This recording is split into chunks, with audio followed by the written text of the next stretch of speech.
Hey everybody, this is Roberto Blake of RobertoBlake.com, and welcome to another YouTube live Q&A session. I actually probably don't need these since I'm not dealing with anything with sound at the moment.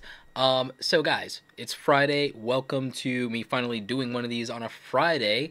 I'm not flying out on another trip until Sunday, so I actually can do this at the regularly scheduled time. I don't know what will be going on next week and if I'll be back in town, so there may or may not be a live Q&A next week, so you'll just have to hit the notification bell if you want to find out when I'm doing live Q&A streams. Today we're going to be talking about the YouTube Adpocalypse version 3.0, brand spanking new for you.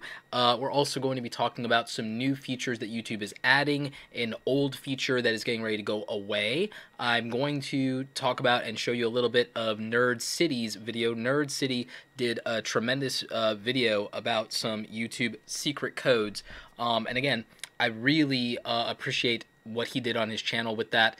It's not anything I haven't said in these live streams before. It's just less long-winded, and it's very theatrical and very tinfoil hat looking, which was played up for views and clicks and things of that nature, but his information is good. The thing is, I just also don't want you to take the wrong conclusions from it, so I'm going to drill down into it once we get going here.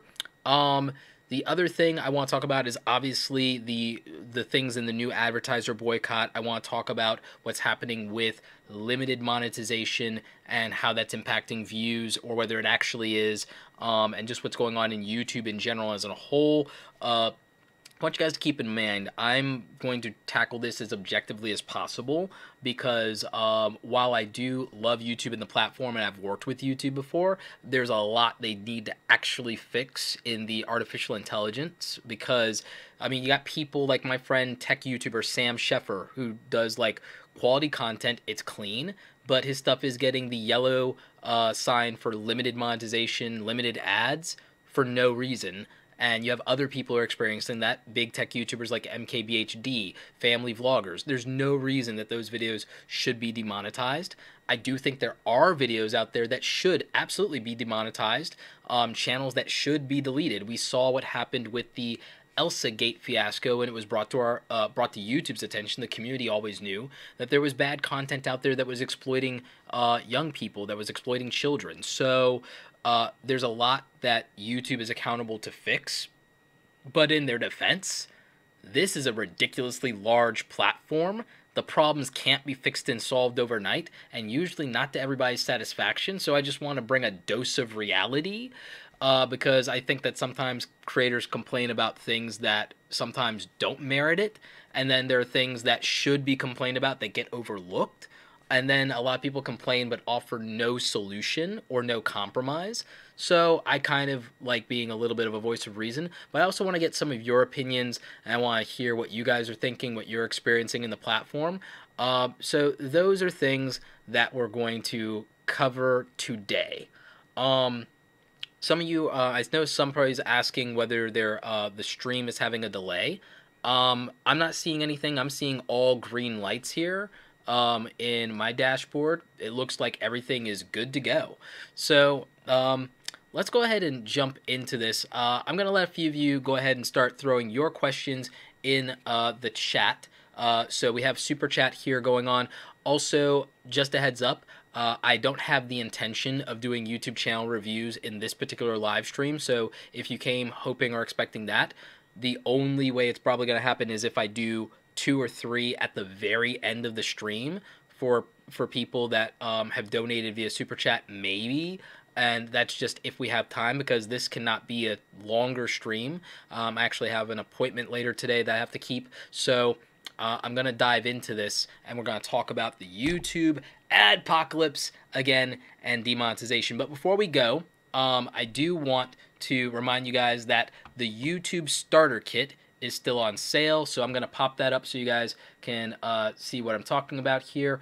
Recently, I set up something really interesting called the YouTube Starter Kit, where I review a lot of you guys' YouTube channels. One of the biggest problems is the thumbnails, the channel artwork not having a consistency to it, or not representing your videos well. You'll have great videos and crappy thumbnails. So I built the YouTube Starter Kit, and we're running a discount. If you put in the code 450, it's in the description down below, spelled F-O-R and then F-I-F-T-Y, 450, you'll get 50% off. And what you'll get is you get dozens upon dozens of these thumbnail templates that I put together for you in Photoshop that use techniques and design from some of those popular channels and trending topics out there, channel artwork templates for you, also end card templates, and a few other things. I included lower thirds as well. So there's like over 50 or 60 downloads right now. By the end of the year, there'll be 100 in that kit. So you're getting a ton of assets that usually would be worth anywhere from $5 to $20 a piece, and I'm giving you a bunch of them for one low price, one lifetime price. So remember, discount code is in the description down below if you want to grab the YouTube Starter Kit from awesomecreatoracademy.com. So there you have it. So that is something that you guys can grab, and the discount runs till the end of the year, so don't miss out on that. It's the lowest price it will ever be. Now, let's go to some of the comments. Roberta, you have your channel review rules in your description, just as a heads up, so people might get the wrong idea. So channel reviews are in the description because descriptions are boilerplate for my live streams, and the thing is, I might do reviews on a live stream, so people can be aware of that. And in that description, it also says that no guarantees that you will be reviewed, so it's just a heads up. So for those who are commenting on that, yeah, I never promise and guarantee a channel review for super chat donations. I try to do it when I can, but to be honest, the super chat live reviews of channels are physically the most demanding and exhausting content that I think I ever do. So that's why I try to limit that.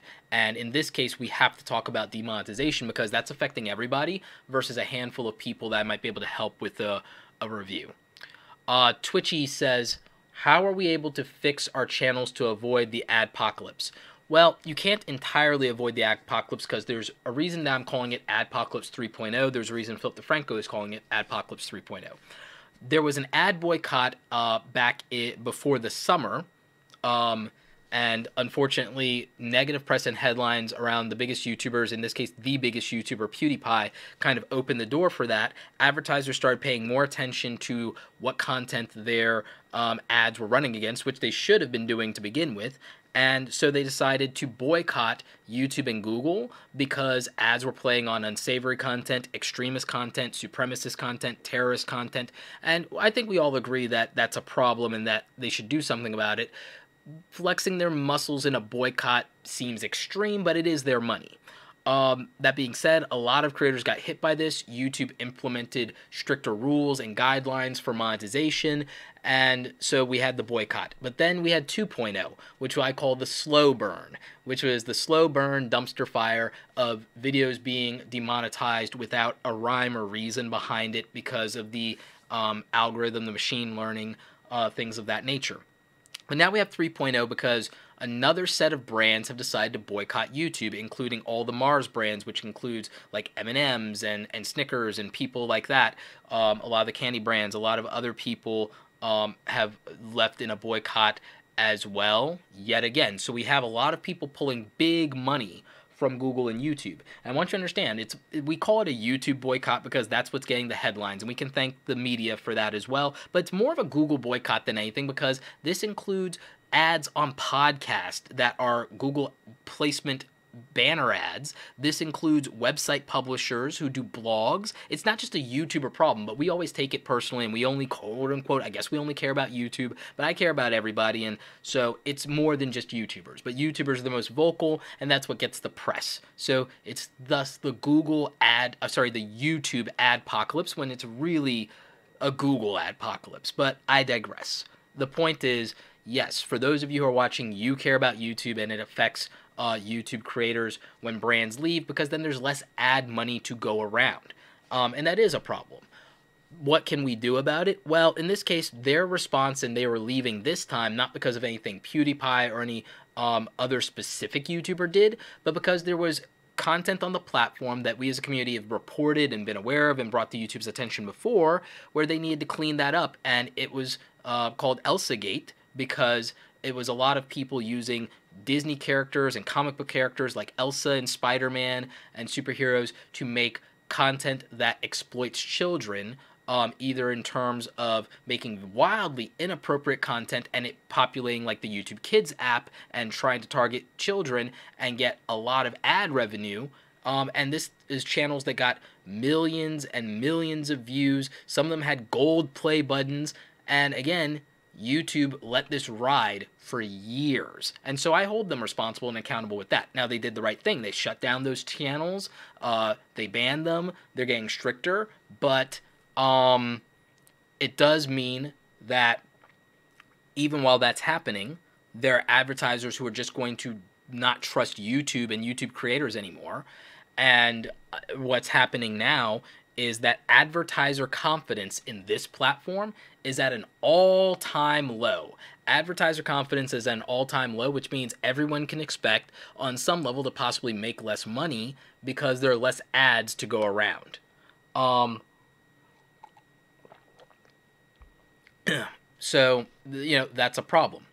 Now, this does mean, however, that there are, you know, YouTubers out there that are doing completely clean content that are being hit by the 2.0 version of the Adpocalypse, the slow burn of the yellow $ for demonetization. And it's not true demonetization, that's the gray $ in YouTube, but they're getting limited ads, and some people are concerned that this also means that they're getting limited reach and that their views on YouTube are being suppressed.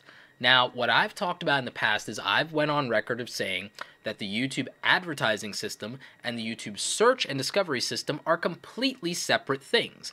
And that is still true, and I still stand by that statement because it's 100% accurate. However, the systems do rely on other internal mechanisms that they share, and so there could be some overlap. Your video being demonetized and your video having limited advertising doesn't necessarily 100% of the time equal limited reach, but it can equal limited reach, and I know that, and I've always suspected that, under certain circumstances, but NerdCity was able to, in his video, articulate it a little bit better and more concisely than I have, and was able to back it up with information that a computer programmer, and he pronounces the name correctly, I'm going to butcher it in the video, and so he explains the metadata that's added to your videos when YouTube demonetizes or flags certain aspects of a video. And I'll explain how this relates to a story that Keemstar broke earlier this year with regard to YouTube age gating, which many of you may have forgotten, and how there is a little bit of something to that, but it's nothing as nefarious or tinfoil hat or conspiracy theorist or censorship as people think. I like NerdCity. I think the framing of his video was cleverly done, but I'm much more objective about it because I'm not, you know, making a fun video in that regard. But I liked his video and it was enjoyable to me, but I also thought it was informative and I love the style. But again, it does play a little bit into the conspiracy theory stuff. So you're going to see a little bit of this video for yourself. Obviously, I'm not going to play the whole thing, but I do want you to watch this video. I have linked to it in the description. And so we're going to actually take a quick look at what NerdCity's take was on this and the YouTube secret codes. And while you guys are enjoying a little bit of that and we're getting some context, I'm going to read through some of your questions here in Super Chat. If you use YouTube at all, these codes are having an impact on your experience with the website. A Swedish researcher who goes by the handle Silo privately shared information with me and several other YouTubers in advance of its publication. Him and his team scraped data from over 800,000 videos, analyzed it, and arrived at some interesting conclusions. The data is open sourced, meaning it can be downloaded, you can analyze it yourself, you can build your own charts, you can verify its accuracy, and it's going to be linked in the description below. I am now trying to amplify and interpret this research. But first, let's do what we do here and put it all in context. In the beginning, YouTube didn't make any money, and neither did YouTubers. Then, in 2007, YouTube started running ads on the videos that we uploaded, and in a very forward-thinking move, decided to share a percentage of that money with creators. What's happening for them? Suddenly, people were making a living off of their own video content, and without going through the old methods, the old channels, like a movie production studio or a record label. And seriously, props to YouTube for making that possible.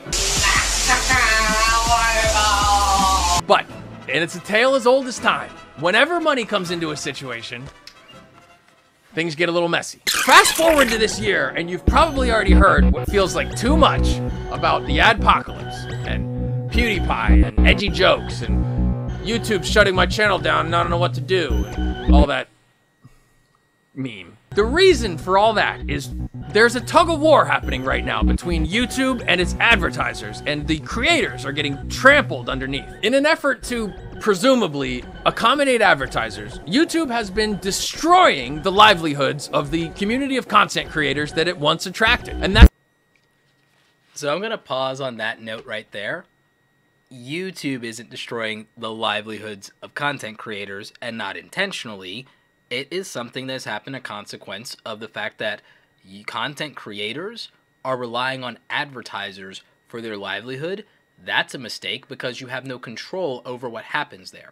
As someone who is a creative entrepreneur, what I will tell you is the most reliable form of income that every business and every contractor, professional, what have you, can do is you have a product or you have a service. If you're relying on YouTube ads, it's like working for an employer where it's just one jerk that can say you're fired and you're done, and that's it. And so if you're relying on advertisers to give you your living, if they change the rules or they decide that you're not favorable to them, that's a decision that's taken out of your hands. When you have a product or you have a service, like merchandise, like the Paul brothers, or when you have services, like I do, or products like I do with the YouTube Starter Kit, you have a greater measure of control because it is completely between you and the marketplace. In the same way that I encourage you guys with Super Chat and Patreon to support other content creators, especially small YouTubers, that's things that they have to do, but they also have to figure something else out because the age of making a living on YouTube with ad revenue alone is over. And it's probably for the best that it's over because it was always a shoe that was going to drop at some point. And again, I'm not, in this case, defending the Adpocalypse, but I will remind you, if you're thinking about we should make content and not have to make it for free, I'm going to remind you that the Vine kids and the Snapchat people and the Instagram models didn't have ad revenue as a crutch, and they still crushed it. And so if ad revenue takes a hit, people who know how to be very savvy and get brand deals or build their own products or services are going to come to this platform, take all the attention, and they're not going to care about ad revenue one way or the other. So if you're relying on, if you feel like your livelihood is being trampled on because YouTube makes a policy decision on ads or advertisers decide to do something, it's not YouTube's fault and it's not advertisers' fault. You picked a very bad, precarious business model and you should never have one stream of income. Read Think and Grow Rich. Read books from business people. I will do a book on 10 books for entrepreneurs. I'll do a video on 10 books for entrepreneurs, but I'm telling you, never in your life, ever again, the best advice I will give you will never be about growing a YouTube channel. It will be about making multiple streams of income and being 100% independent and having real financial freedom. YouTube does not owe you financial freedom. Advertisers don't owe you financial freedom. And you see how easily it can be taken away if you're going to rely on one thing, and that one thing being ads. But I digress.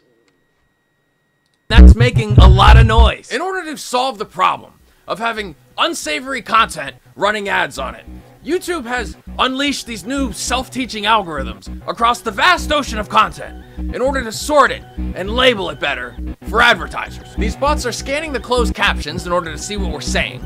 They're looking at the metadata that we voluntarily enter, and their machines are scanning the thumbnails in order to try and figure out what the pictures are. The result.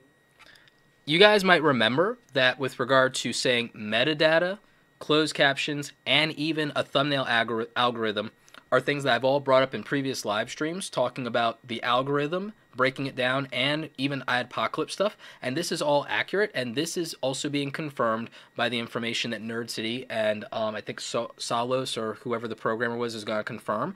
But we're also going to get into the fact that when the stuff is categorized, that also impacts two different systems after it's categorized. What ads you get, because if you're a tech reviewer, you should get certain brands advertising. If you're a beauty reviewer, we all agree, right, that you should be categorized for that. But also there's a categorization as to whether you're brand friendly or not, or how brand friendly you are. Now, the things that go along with that also can affect search and discovery, not like just because, oh, it demonetized you so you get less reach. No. You're demonetized because you're in this category. You could also get less reach because you're in this category. So it's two different things. It is two systems, like I've always said. Demonetization doesn't equal limited reach, but there can be a correlation between if you're demonetized, you also might get limited reach. So I just want everyone to follow along with that part.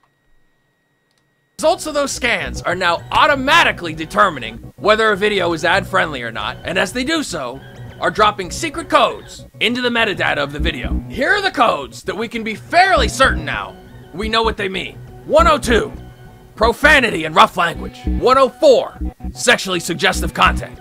109, sensational and shocking. Okay, so he brought up these secret codes, and what they are.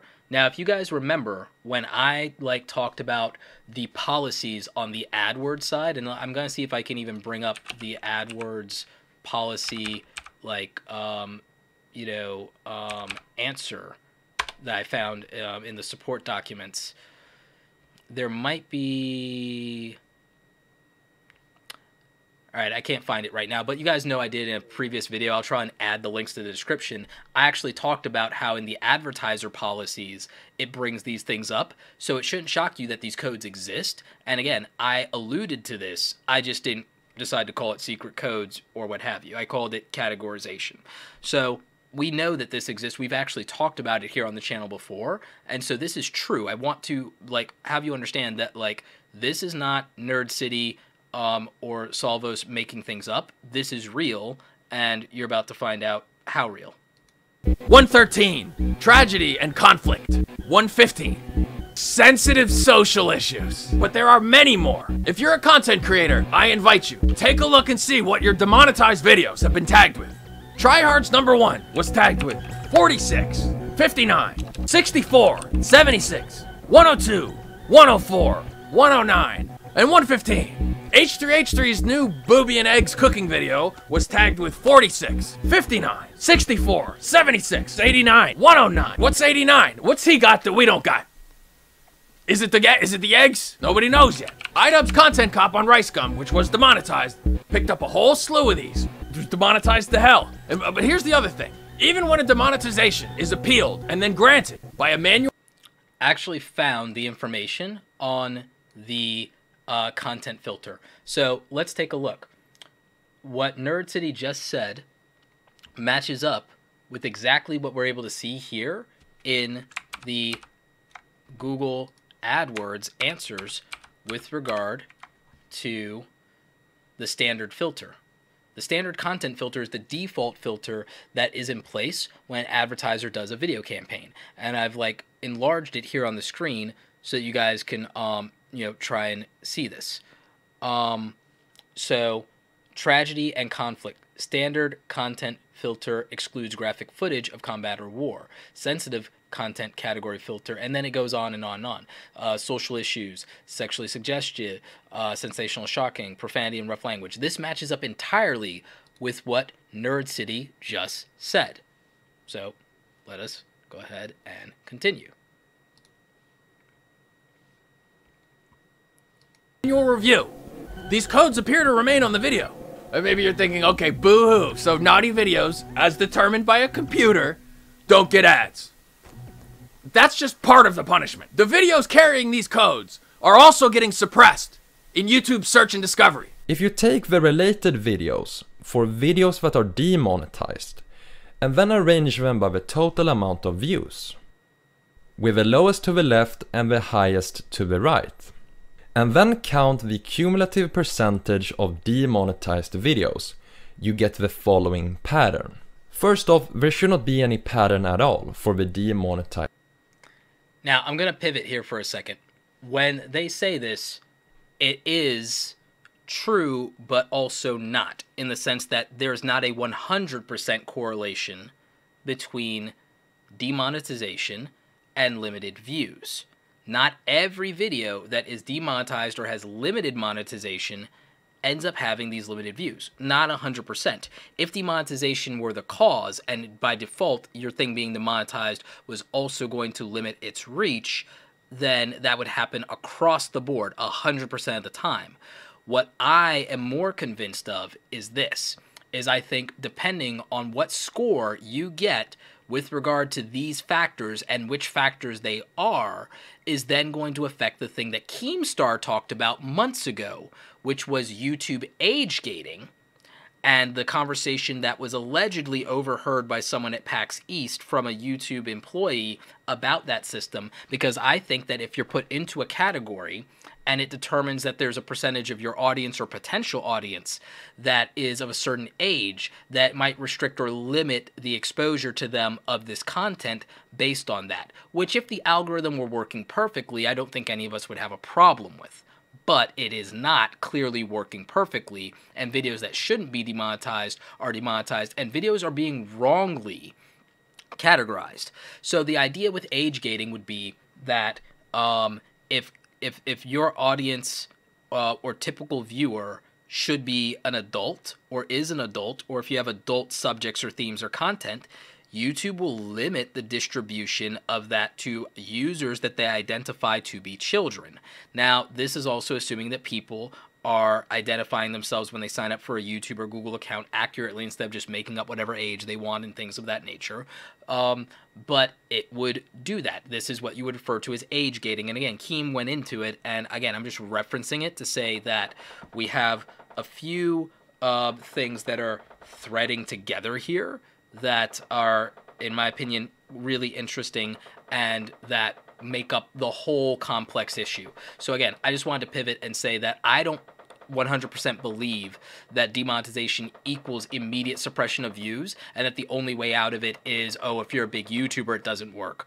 But I do think that there is a correlation between it. I don't think it's the cause, and I believe the categorization here is the key, because they even point out that there are some videos that do get categorized or demonetized that still don't get suppressed reach. They actually point that out in this video. So again, I'm just reiterating that this isn't a 100%, because I'm not going to play the whole video for you. I want you to go actually watch NerdCity's video after this stream and after our Q&A around it, and after I tell you about the other things going on with YouTube, because we still got a lot to unpack here. YouTube has some new features coming out.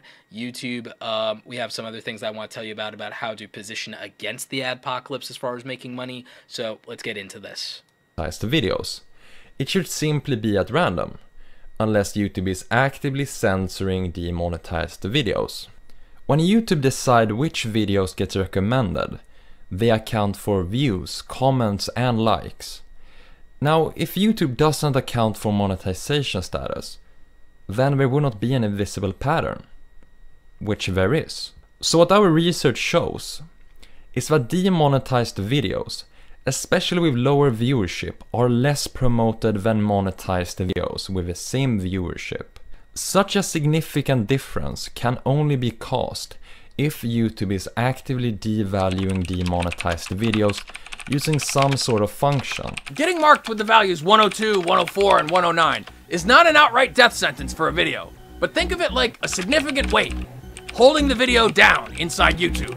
If a video has a lot of external traffic and like a lot of likes and comments from a creator's built-in audience, then it can probably push past the fact that it was deemed non-advertiser friendly and still accumulate a lot of views. But for smaller channels, getting marked with those values is essentially like being banished from search and discovery. YouTube encourages advertisers to align your video with the right content. They can opt in or out of certain keywords and topics and channels.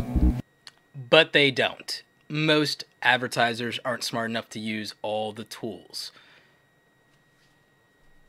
Steve Probs is mentioning something in the comments, so I kind of want to address that. He's saying that he's seen firsthand big channels that get the yellow button crash views.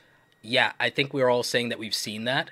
I think you're ignoring every single piece of context, every single piece of evidence I've presented you, every single piece of the puzzle that I'm alluding to. I think you're not even paying attention to the data that NerdCity is presenting, and I said that you're conflating causation, like many of the other freaking idiots on this platform, with correlation.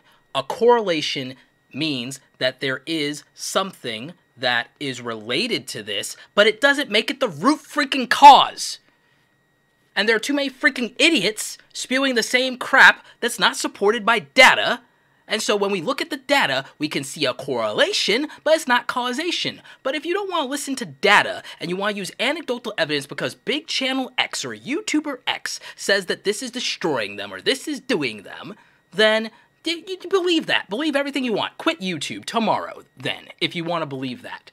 But if you'd like to actually have a nuanced conversation, look at evidence and looking at what the data indicates and looking at the fact that we can't repeat something 100% of the time, meaning that it can't be the cause, or we could repeat it 100% of the time, and that it's only correlated, and it means that's one of many variables, then we can have an honest intellectual discussion about it, and we can actually try and apply the scientific method to this situation, and we could start to think about alternatives or resolutions or problems. But if everyone wants to put their tinfoil hats on, then they can go march off a freaking cliff. I ain't gonna catch them.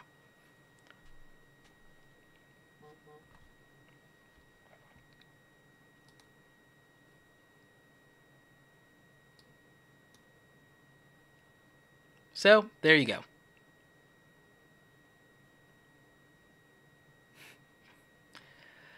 Anyway, there's that. Yep, we get hype.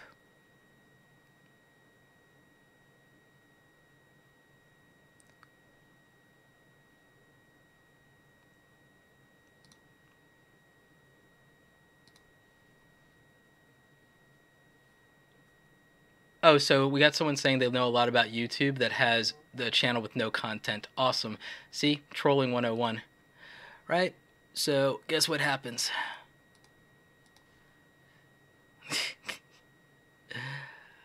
And block. Yep. So that's fun.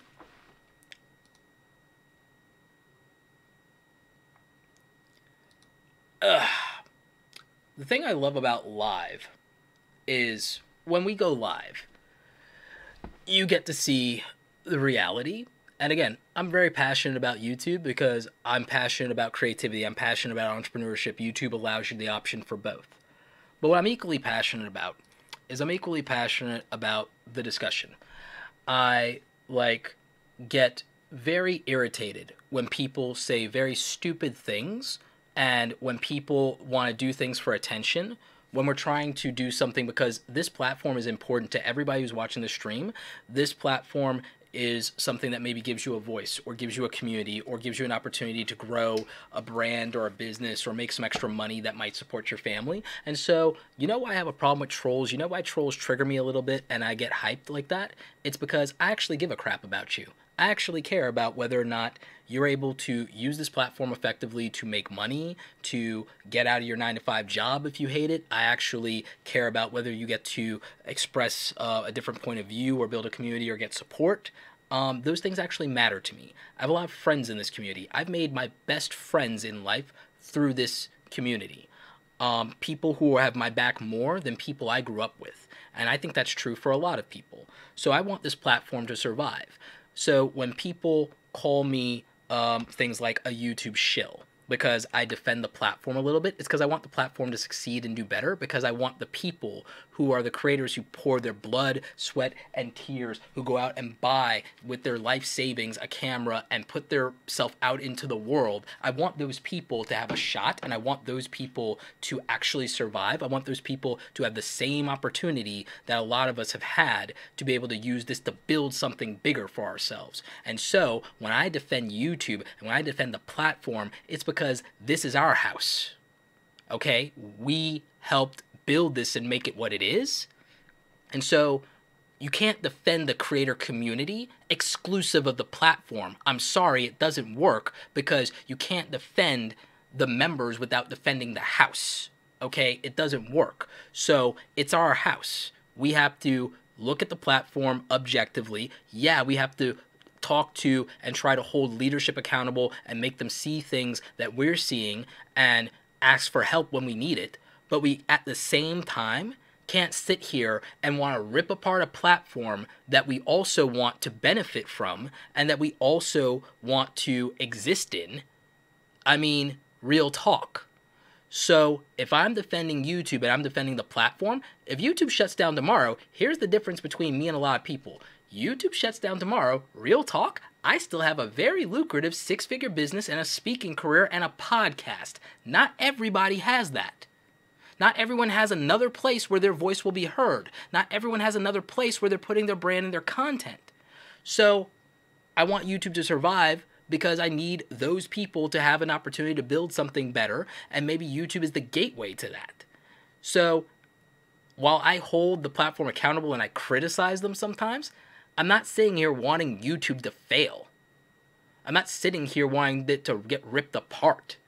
I'm not sitting here wanting advertisers to completely go away. Again, if they get tighter and stricter, maybe people will wisen up and get smart and build real businesses outside the platform, which could only benefit them. So I'm a little bit in defense of the advertisers too, because I have a business and a brand. Do I want my content playing on extremist content? Do I want my content and my ads playing on stuff that you aren't going to buy or care about? No. You guys don't want me to waste my money on ads that aren't going to grow my business and let me give back to the community. So I don't want that either for myself. I don't like squandering money. I'm very fiscally responsible. So I want the advertisers to figure out some happy balance of getting what they want so they can keep paying creators. I want creators to wisen up and not rely on ads. And I want YouTube to get their artificial intelligence together. I don't think that we get a better YouTube without all three of those things happening. I think if creators get more independent and get smarter, I think that the platform is better and people make better content. I think that if advertisers have confidence in the platform, they will put more money in and the platform will grow and more people will have opportunity. And I think that if YouTube finds a way to fix their artificial intelligence so it serves viewers, that more YouTubers will get exposure and more YouTubers will succeed. And so that's what I care about and that's where I'm coming from. And so yeah, even though I know sometimes people are trolling, some of what they're saying resonates with people who aren't trolling or people who might be silent. And so I do fight against that and I do want to counterpunch to that. And it's because this platform means something to me and I know that if you're watching this, it means something to you. So, you know, there's the reason. So anyway, let me get into some of you guys' conversation in Super Chats. Thanks, Roberto. You care more than my dad. I just lost my job and I ran out of work, study funds, and you inspired me to start my own brand and sell products, and I've already made 2 sales within days. You know, that's awesome. I really appreciate that. I respect the hustle. I've seen people who have lost their jobs go to this platform and, you know, use it to make a difference. Here's the thing I would tell you too, though. Beyond YouTube, really get your brand out there. Look at Facebook, look at Instagram, especially Instagram. Instagram is strong right now, and really build a robust product for yourself. K Vera, hey, how you doing? K Vera says, what do you think about the founder of Vine working on a new platform? Cash backed him up already yesterday on Twitter. Should get interesting. I think that will get interesting. I'm always interested in what happens with new and emerging platforms, so I'm really into that. And there were aspects of Vine that were successful. I think Vine's failure is tied more to Twitter than to Vine itself, to be honest. So I think that matters.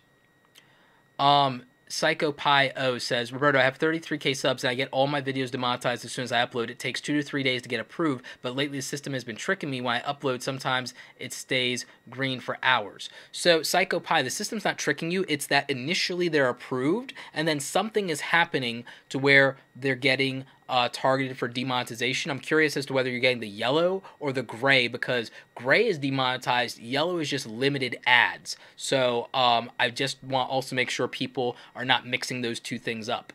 So, you know, that matters. The video Lexicographer says, "Ooh, I like it when you get angry." I didn't think people would like me when I'm angry.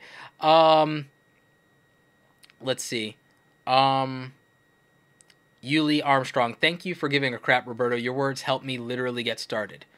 Thank you. Maddie's daddy says, "Our house, amen." Yep, appreciate you, buddy. So yeah.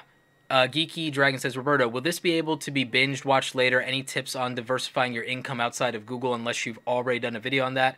Just binge watch your videos after this. So Geeky Dragon, this will be available about roughly an hour after the broadcast. YouTube should finish processing it and it'll be available, and you'll be able to get it. Also, yes, my most popular video is 10 ways to make passive income online. That video is a year old, but it's still tried and true. And actually, before the end of the year, to get people started, especially YouTubers, I'm going to be making a lot of videos about making money online, making passive income. I'm doing things like courses and my membership group with Awesome Creator Academy and the YouTube Starter Kit. These things are all ways to diversify your revenue. Obviously, there's Patreon, and also there's Super Chats if you have that. So definitely support any YouTuber you see streaming when you can. So I really believe in that. Amazon affiliate is okay. Amazon actually revoked my affiliate deal over a minor infraction that they didn't even make sure to confirm that I got the email on. And when I did get the email, I finally fixed it in like less than 24 hours. I fixed it in like 3 hours. They never let me have an appeal. If you guys think the YouTube appeals process is a nightmare, Amazon doesn't even let you appeal if they take you out of their affiliate program. And I've been a strong supporter of Amazon. And I still use all their products. I own all the Alexa stuff, and I have other ventures that I'm doing through Amazon products as well. But with the Amazon affiliate, that's a risk too, because they could take away your Amazon affiliate like that, and they don't even let you appeal it when you fix it. And so they did that with me. So I decided that instead of focusing on Amazon affiliate, I would focus on other affiliate programs. I would double down on my relationship with TubeBuddy, actually triple down on my relationship with TubeBuddy, and that I would really focus on promoting my own stuff through Awesome Creator Academy as well. And that's been doing very well for me, and I'm already starting to make infinitely more money on that than I ever did with Amazon.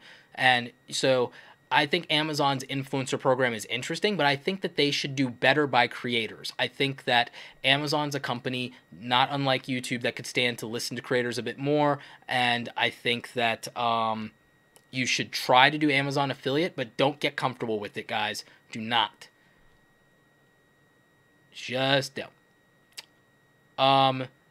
Demise, Music, and Entertainment. Can't wait to see you on TED Talk, Roberto. Guys, if you want me on a TED Talk, submit me for one. Like, seriously. I'd love to do a TED Talk next year. I don't know. Is it true that VidMe is shutting down? I don't know. So, there's that. Bear Brell says, Roberto, I will rethink my Amazon affiliate now. Does it matter? They took it. It does matter. They took it from you. I appreciate that. I mean, you should still, I think, do Amazon affiliate if they approve you. What I'm saying is learn from my example. Don't get comfortable with something like Amazon affiliate. Don't get comfortable with YouTube AdSense. Amazon, I made Amazon $250,000 this year through affiliate. I made them last year over $400,000. I'm a YouTube with 275,000 subscribers, and they shut me down on Amazon without even thinking, and they never offered me the ability to appeal. So what I'm saying is, if you are going to do Amazon affiliate, do not get comfortable, because if they will shut me down, then they won't hesitate when it comes to anyone else. So I'm just like pointing that out there for you. Johan Kruger, thank you so much. Roberto, keep doing what you're doing. You're giving both knowledge and hope to a lot of people. $5 super chat. Thank you, Jonathan. Slotcracker $2 says, YouTube won't tell me what causes my demonetization. This is an issue that I have with YouTube is we know that they know what is triggering demonetization because of the secret codes from NerdCity's video. We know that they know, and we know that they're interjecting metadata. Why can't they send us an email that tells us that these are the things that our video got flagged for with demonetization and tell us, and then we can adjust them? So I think, you know, that is something that has to be considered. So let's see. There was somebody's thing that I missed. Traylon Lewis. Roberto, why aren't I getting any views with 102 subs?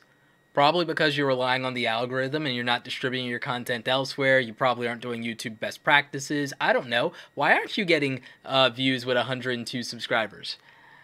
Sydney BCC says, I don't get many views with 1,000 subscribers. 200 on average. Wait a minute. 200 on average. 200 on average. That's 20%. If you have 1,000 subscribers and you're getting 200 views, Sydney, you're getting views. First of all, I've spoken in front of a room of 200 people. That's a lot of human beings. Don't sit there and think that, like, I have no more respect anymore. If anyone ever whines about getting 200 views on a video, 1,000 views on a video, you've lost my respect forever, because I've spoken in a room full of 50 people. It's a lot of people. Every single one of them matters. I've done Q&As in front of a room for 30 people. I've gone to other panels and things where it was 10 o'clock at night and 20 people showed up, and me and the other panelist, we put our heart and soul into it, and we treated those 20 people like there were 20,000 people, and we gave them individual attention. If anyone is ever whining about their views anymore, I'm done with you, okay? Individual people, one-to-one matter. One view could be the right view. Like, oh, I work so hard and acknowledgement and everything like that. I lived in a world before the internet. I used to draw every single day. How many people you think gave me a pat on the head for it? There was no Instagram likes. There were no follower accounts. There were nothing. There was no tally, okay? If 3 people in a week patted me on the head and told me I was good at drawing, that was a good week. I have no interest in that, whining about views or how few views you got. I have no interest in it. Go back to the world before the internet and tell me how that works out for you. Better yet, go to Times Square, perform in front of 20 people and tell me 20 views don't matter. Go perform in front of 200 people and tell me that that's a little audience. Tell me that you're small when 1,000 people show up for you. In real life. I dare you. Right? Film it. Send it to me. So, you know, that's where I am on it. That's where I am on it. It matters. It matters. Whether 5 or 50 of you showed up in this live stream, I would do this live stream. And you know that because I did it before. I've done it in Instagram at 2 in the morning on my Instagram live stuff and everything. I've done it in Periscope for years since that came out. Facebook Live. Showing up matters.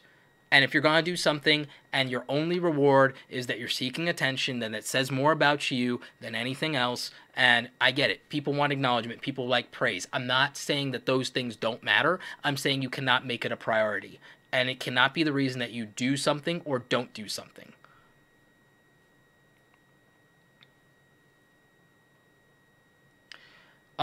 Dominic asks, Roberto, why do videos get hit with limited ads right off the upload and then automatically get monetized later?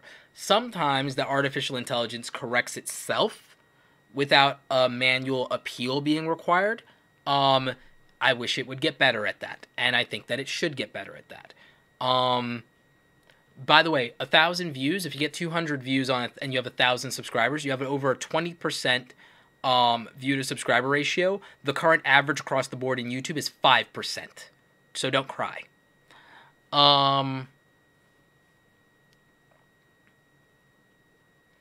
Psycho Pi Zero says, I meant to say sometimes my yellow videos become green for a few hours and then make it public and then it turns to yellow again. It throws you for a loop. I think that it's again, it's the machine learning is getting it incorrect and that's categorizing things wrong, and it needs to get better. That's the part that YouTube needs to do better with, is it has to get the artificial intelligence, the machine learning better. Casey Neistat brought up an interesting point. A lot of people criticized him on Twitter for this, but Casey Neistat's point was that he thinks that YouTube should automatically take some of the biggest YouTubers and put them into an automatic manual review queue without them having to submit it themselves. The reason he said this, and then he got backlash from the community, is he thought that it's like, well, we small YouTubers, we should get that. And it's like, he's saying something that makes sense as a business, is that big creators are already vetted by YouTube most of the time, and if YouTube cherry picks a few big creators, it can teach the machine learning better if it uses us as a guinea pig.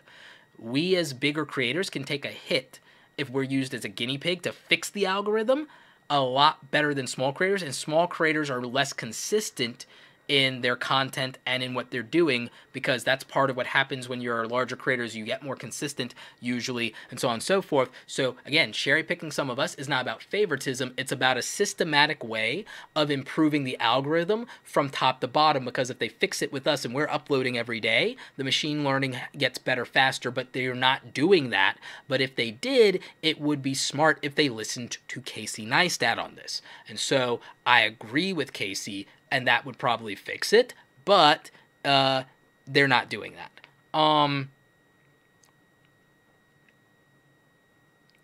Temporal Mix Production says, do you think that YouTube videos in general equates to YouTube promoting you more? I can't monetize yet and fear doing so until I have a large following to have a human review. When you can monetize. Stop worrying about it. All of you worry way too much about the algorithm. All of you worry way too much about monetization. The amount of views you have to get to make real money on YouTube is so astronomical. I mean, think about it. All right, let's not even think about it. I can't show you RPM or CPM, but we can do a rough approximation, because again, terms of service, there's only so many things I can show you, right? But I'll tell you this, about 1,000 of that is super chats. So if you extrapolate on roughly 600,000 views, with 80% of them being monetized to the tune of about 3,000, it tells you that. And I'm not normal either, by the way. I'm not normal. I'm just ridiculously advertiser friendly. But that being said, if that's the case, then the amount of views you have to get to start to make a living on YouTube is ridiculous, and it won't happen for a lot of people. Not in the first year. It certainly didn't happen in the first year for me. Not in the second year, maybe in the third, a little bit, and then certainly in the fourth. So my answer was, I didn't worry about making a living on YouTube, and I didn't worry about making YouTube AdSense. The reason I didn't worry about it is because I felt it was impractical to begin with, just because of how many views you would have to get. So what I am now more concerned with is if you use affiliate marketing, or you sell your own product, or you sell merchandise, it's more practical. If you sell one t-shirt when you have no following, when you have 20 people watching your video, if one of them buys a t-shirt, you'll make $5. Do you realize how many views you'd have to get to make $5? You'd have to get like 2,000 to 3,000 views to maybe have a chance at getting $5, right? So if you have to get 2,000 to 3,000 views just to get $5 in ad revenue, if you only got 300 views, but you started to get a few of them to buy your merch, you would get that $5 a lot quicker. You'd get $15 a lot quicker by selling merchandise than worrying about ads. So again, I think you should monetize as quickly as you possibly can, but I also think that you should monetize outside of ad revenue from the beginning in some way, because that t-shirt can market your channel, and you can do other things. And so I think you make more money selling merch than doing ads, to be frank. But you'd have to get merch right, and that might be challenging. But again, it's practical. It's much more practical to sell a product or sell a service. If you want to be a full-time YouTuber, it's really insanely practical. If you're good enough with a camera to do YouTube, go film for people on the weekends and collect $500 or $600 for filming for people on the weekends. Get a lot of money shooting weddings, okay? Like Craig Adams, Wedding Film School, great YouTube channel. You can make real money with YouTube skills instead of trying to make a living as a YouTuber. I think the dream of living as a YouTuber has become so popular that people overlook practical methods to make money with the same skills that they already have. So that's that's an answer. Joey Zero says, it's easier for me to get tens of thousands of views than it is to sell a single t-shirt because of pushback when I try to push merch. What do I do? Joey, what you do is you learn from the Paul brothers and you get good at that merch game, son. That's what you do. To use some of the lingo, that's what the kids are saying, right? You find a way to make lit merch. That's what the kids are saying, right? So that's what I would say about it, is that you find a practical product that makes sense for what you do. Krista Coupon says, I have 7K subs and I make $1,000. That's a lot a month. That's a lot of money to me. Yeah, no, that's good money, and that's great. But, if you if you figured out the right product or the right brand deals or other things, that $1,000 a month could be $3,000 a month, $8,000 a month. The right affiliate program, I mean, between you guys and me, it's like I do pretty good on affiliate, probably a couple of thousand a month on affiliate. I mean, the answer is that you can do, like, you know, you can do other things, and it will be wildly more practical than passive income through ads. Dan J says, do you make more selling merch? You do. Oh, Dan J says you do make more selling merch. I have a few friends that are big on Shopify, and they were able to estimate Logan Paul's earnings from his merch store. He uses Shopify, and they say it's probably over $4 million per month. Right. Now, granted, Jake Paul has a big audience, so, you know, he's an obvious example, but, you know, it's practical. Leo Melody says, anyone remember Ted? Yeah, Ted and I are working together. I hired Ted. I hired a 15-year-old graphic designer. So, yeah. You know, that's a thing. Now, what I will say is that if it weren't for the Adpocalypse, we still have 20% of people on YouTube who are using ad block. So you still had a barrier when it came to making money with ads. So, you know. Max Blake says, Roberto, do you prefer chase one thing, focus on it, and stick with it, or try to stack income from different platforms and programs? Focus for a limited amount of time, move on. I believe in micro-focus. I focus on one thing at a time, but for like, 15 minutes? Because ADHD. So I focus intensely on something for a limited period of time, then on something else for a limited period of time, but I make sure that there is a connection, a correlation between those things so that I'm stacking them, i.e., learning and mastering photography stacks because learning camera stacks for learning video. Learning video stacks because then when I move on to learning video editing, these skills go together. Learning photography, then learning Photoshop. It's focus on something for a while intensely and stack it to something else that applies to it also. I believe more in that than anything. But again, I'm playing to my strengths on what would be a weakness via ADHD. I made it a strength instead of a weakness. So that's, you know, my answer. That's how I do it. Your mileage may vary because you might be different. So, you know, that's how I approach it. So, you know, I mean, there's your answer on that, on focus versus diversifying. And again, I think diversifying is more stable. Focus gives you speed, but, you know, that matters. So again, I'm reading some of you guys' comments here.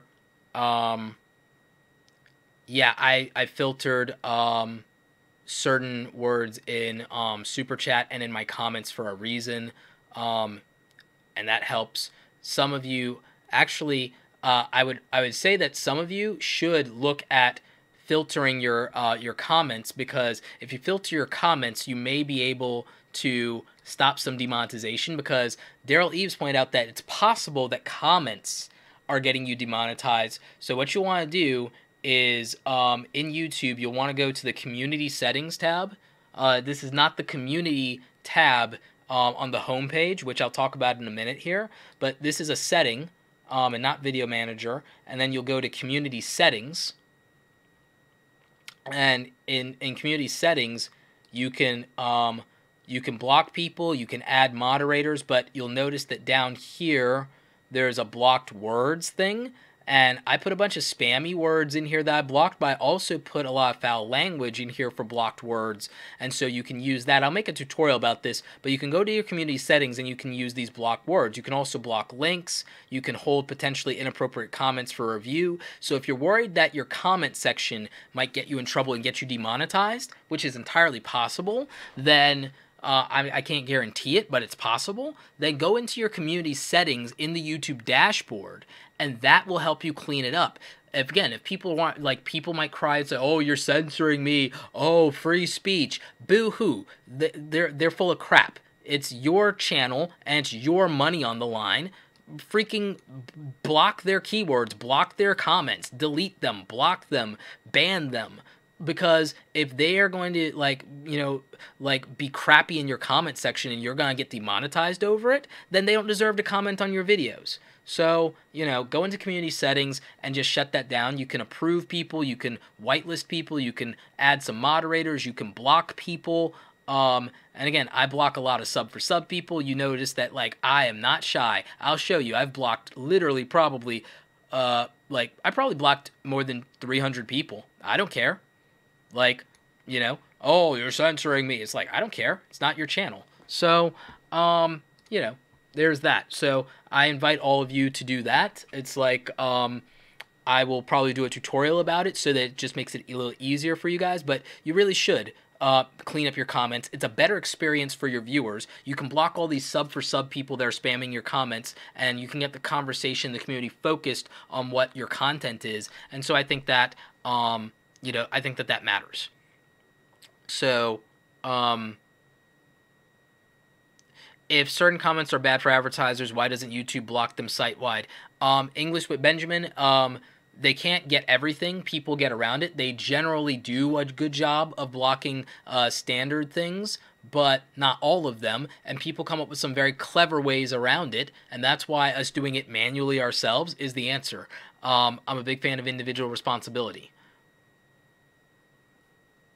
Lewis Paris says, branding question. I have a brand, Paris Creative, that is more niche, wedding, DJ client, peers, and most of my videos focus on there. Not sure if it's the right focus to sell merch. Should I start a second brand? Maybe you do start a second brand if you're thinking about merch, but I would think that there's some kind of other product that you can come up with. So I think that you can come up with some kind of product like around your specific knowledge, what we call an info product, and I would encourage you to go that route.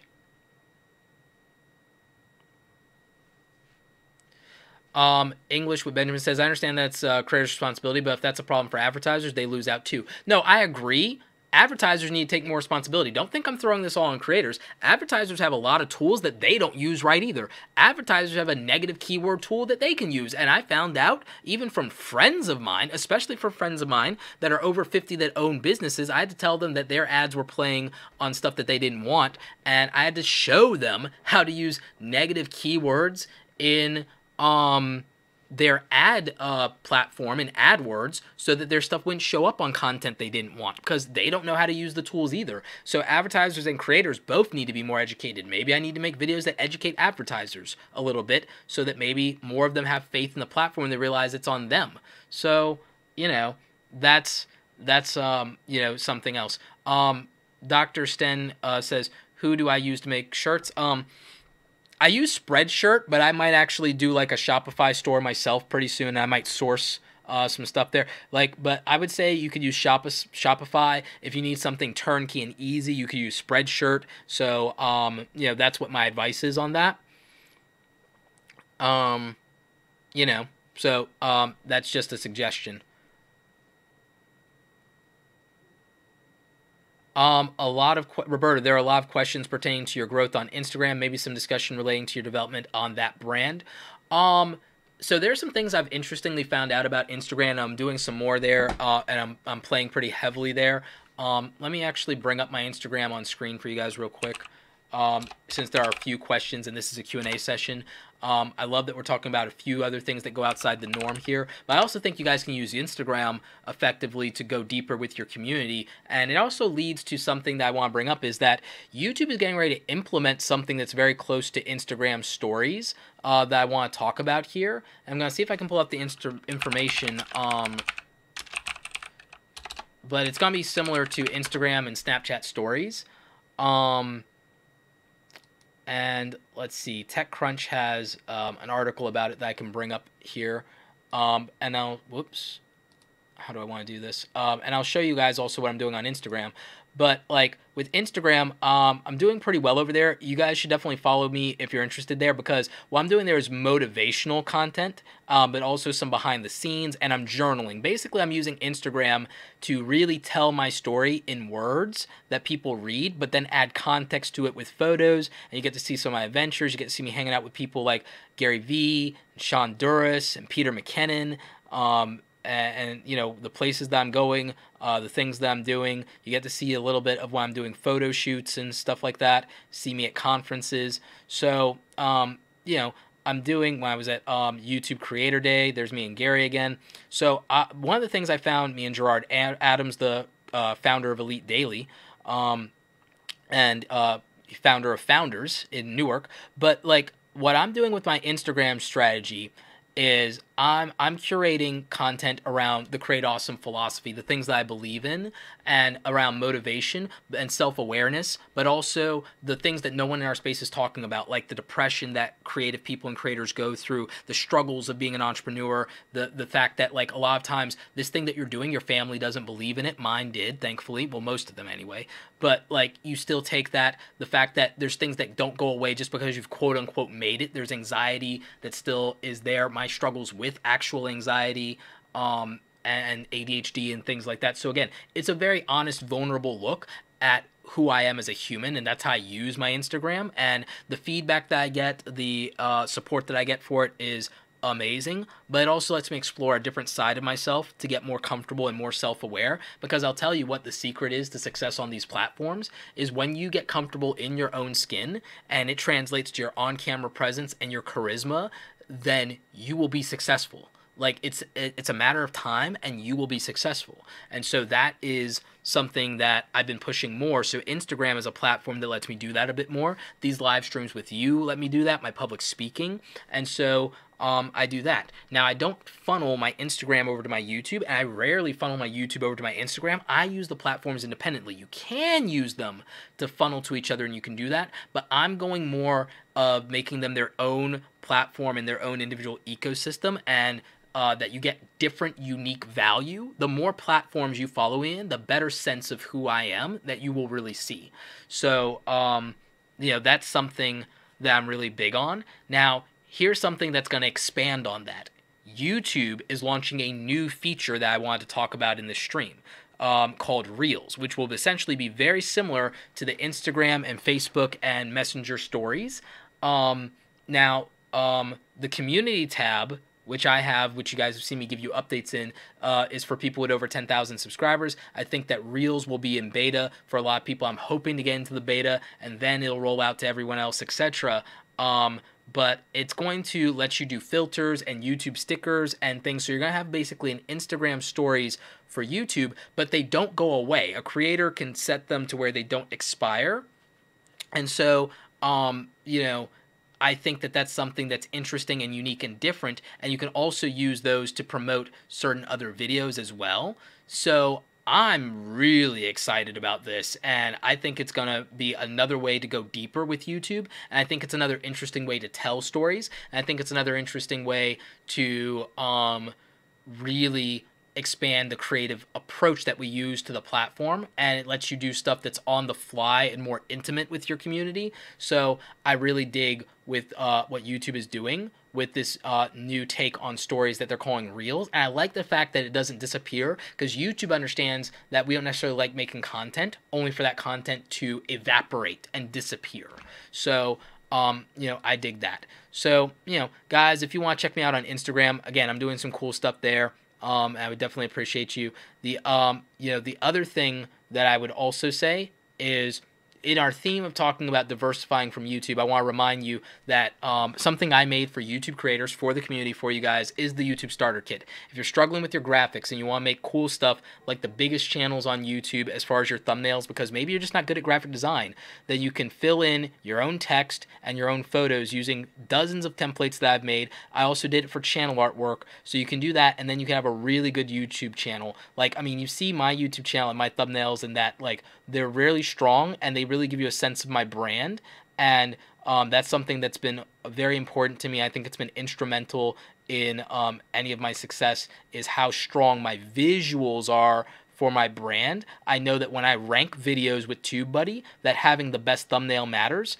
and so I think that that's something that more of you could stand to take advantage of. And so what I've done is I've taken those Photoshop techniques, and I've taken ideas from the biggest channels and the most trendy videos on YouTube, and I've made dozens of thumbnails and channel artwork stuff for you in the YouTube Starter Kit. There is a discount code for 50% off to the end of the year.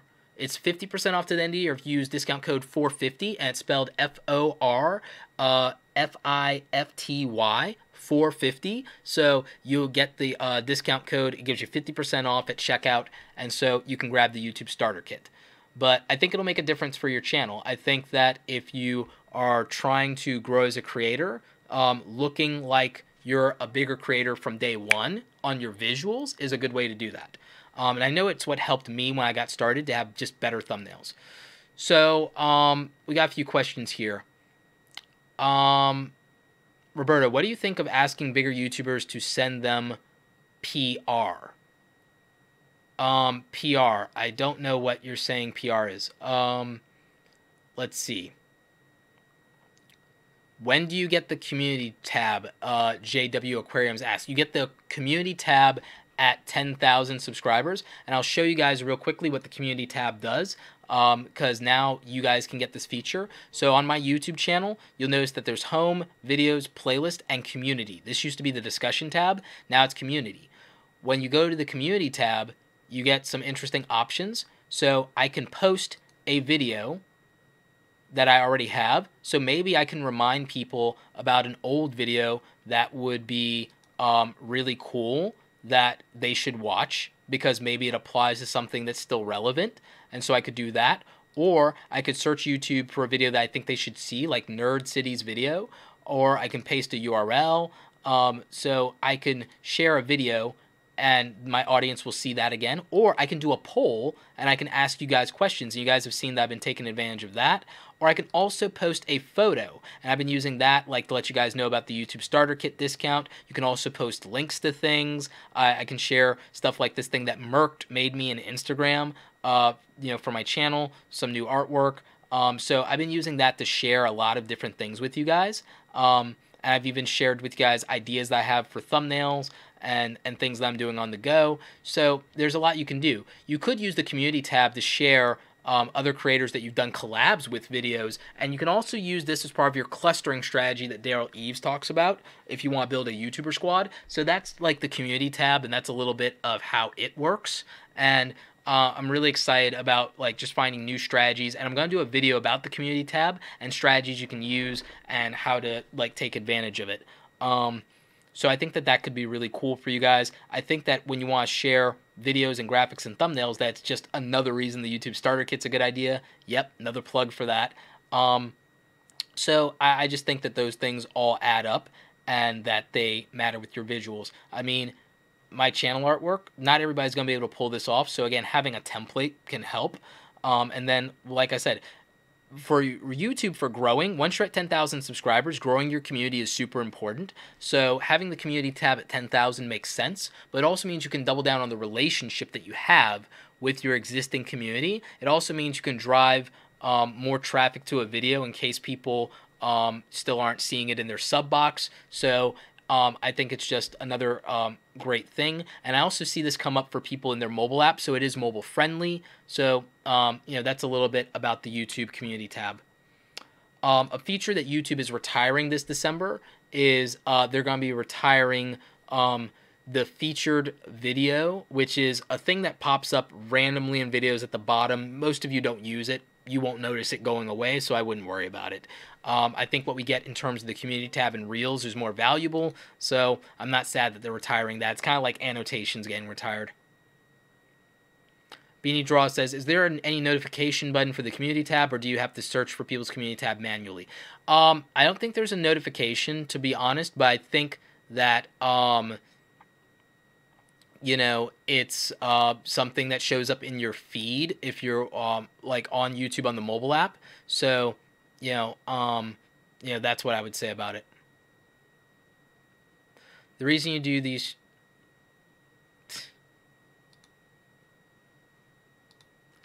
So we had a funny.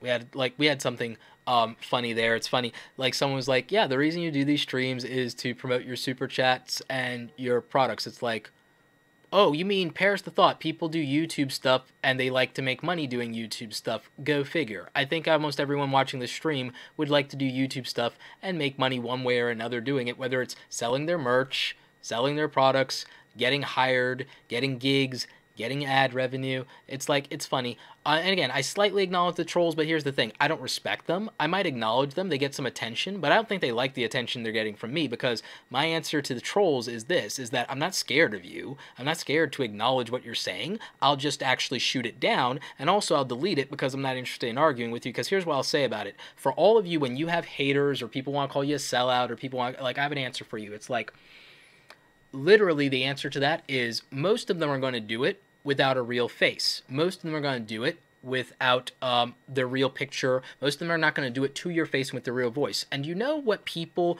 who hide behind an anonymous mask are, that want to criticize and snipe at you and talk trash to you when you're out there in the light of day? Do you know what those people are? Those people are called cowards. Those people are called cowards. And those people, I'm going to say it, it's not politically correct to say it, trolls and haters and dark meat people are worthless cowards who will never amount to anything if they're going to criticize people who build something with their own two hands and put their own face out there and put their real name out there. Trolls that want to hide behind a nickname, a meme, an avatar and everything, they are all freaking losers, and when they harass you, you can feel free to tell them so. You have my permission. It's not about their free speech. Ban them, block them, delete them, and tell them they're garbage. That's simple, because they are. It's the truth. Because they wouldn't waste time. They should be, like, I'm sad for them because they're not hustling. I'm sad for them because they're sitting there talking trash to you, they're talking trash to me, instead of hustling. And you know me, I don't respect people who aren't hustling. That's just the truth. So instead of, like, harassing people, they should be building something, getting their money. They should be doing their thing. And so that's why I don't respect it. It's also why there are certain channels that I have a problem with, because I'm like, you know, like, I respect people who are real hustlers. I respect people who build something. I don't respect people who, like, cash in on talking trash. So, you know. So, you know, that's what I'm about. Hero Van says, I block trolls from my live stream chat all the time. Yup. Clovertax says, motion pictures make money, television shows make money, but let a YouTube creator make money, and people think it's taboo. Something wrong with that thought process there. Couldn't agree more. Couldn't agree more. So,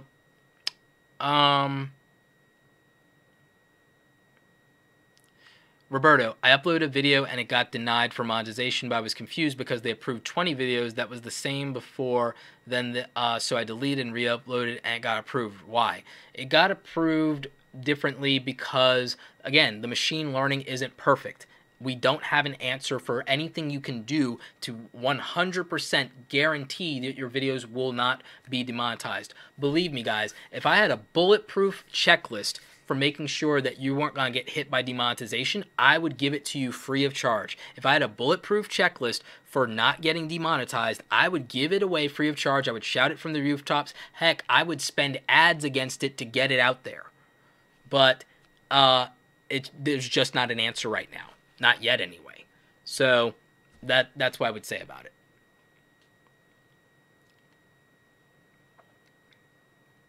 You know.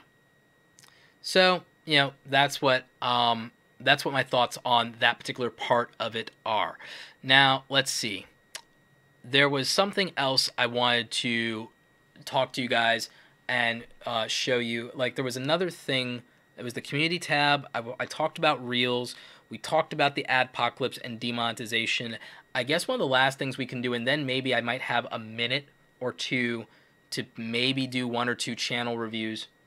Like, then what I will do is, oh, and Sydney, it wasn't you, it was somebody else. What I will do is I'll do like maybe 3 channel reviews via Super Chat. There was someone who donated $20 earlier. If they're still around, I'll review their channel and they can watch the replay if they're not here. But I'll do like 3 channel reviews real quick at the end here. But one of the last things I want to do is I'll talk about net neutrality. Maddie Daddy Roberto got to run, great live stream. Thanks, guy. So a lot of people are asking questions about net neutrality. I need to make a video about it, and I don't want it to be a rant because I want it to be a very serious video.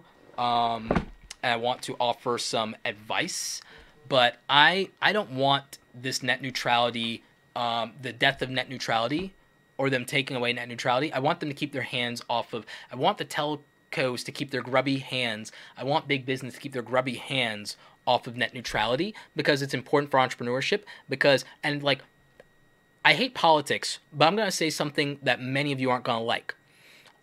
All of you need to get rid of all of these jokers. If anyone, I don't care if they're on your team, I don't care if they're a Democrat, I don't care if they're a Republican, I don't care how conservative or liberal you are.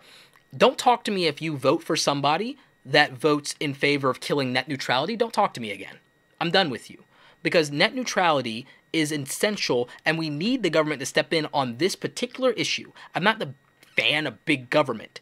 I need effective government that protects entrepreneurs and small business owners from big corporations that squash the entrepreneurial and meritocracy dream of people who are striving and want to build something because they're afraid of competing. Because I think that people should compete in the marketplace against all comers, and if you lose, you lose. If you get socked in the mouth, spit the blood out, spit your tooth out, get back up and start swinging. Otherwise, I'm not interested.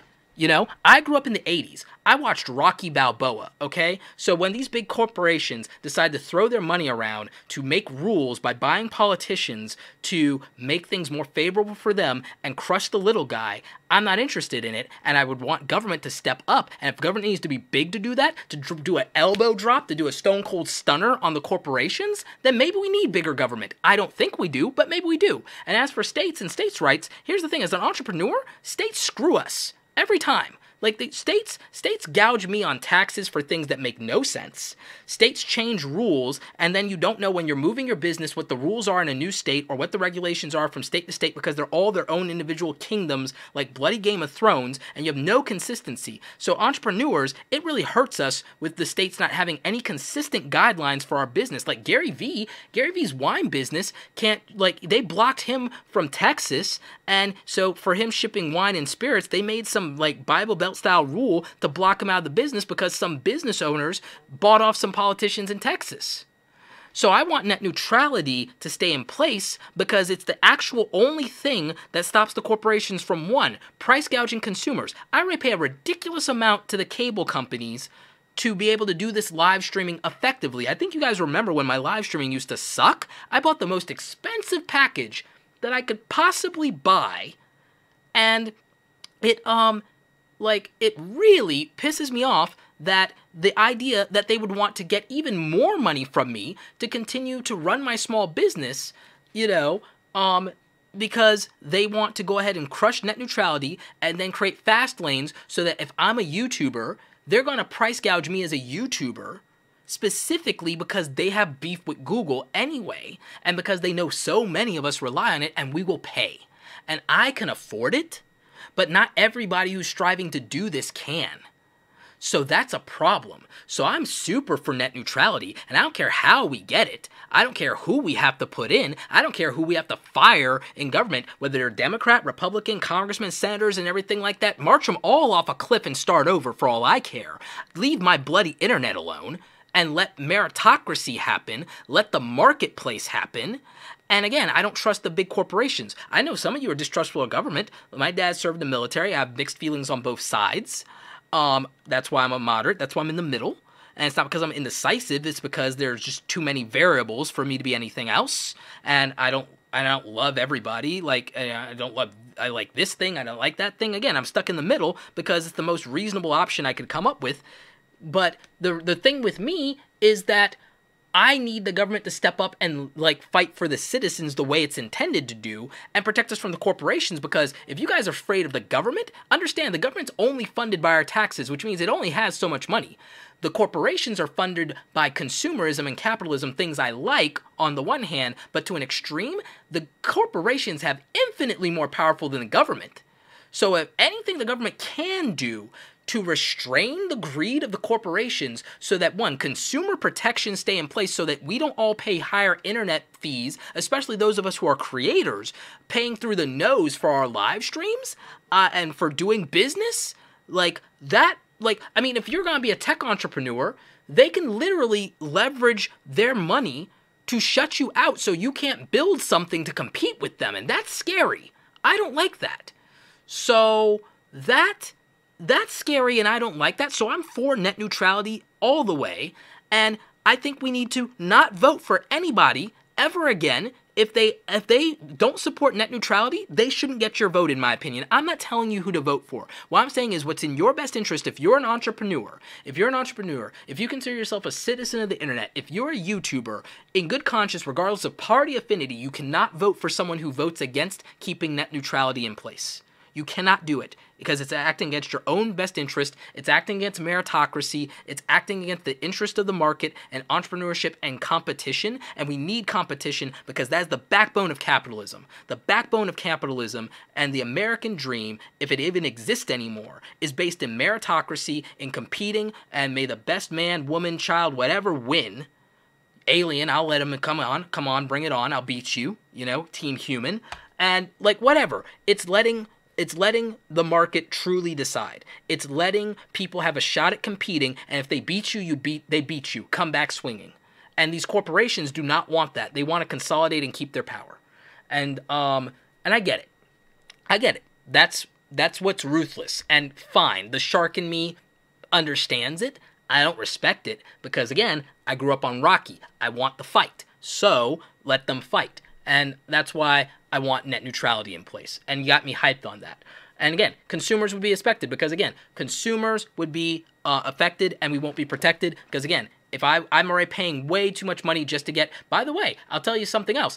To get the better internet speeds, it wasn't enough that I paid through the nose. They were leasing me hardware that was inferior hardware, and they had built-in throttling into the hardware. And I know they had built-in throttling because when I went out and I decided to spend $300 on a Nighthawk wireless router, and when I decided to get a Netgear modem, and I decided to throw out and give them back the thing they were leasing to me, my speeds tripled.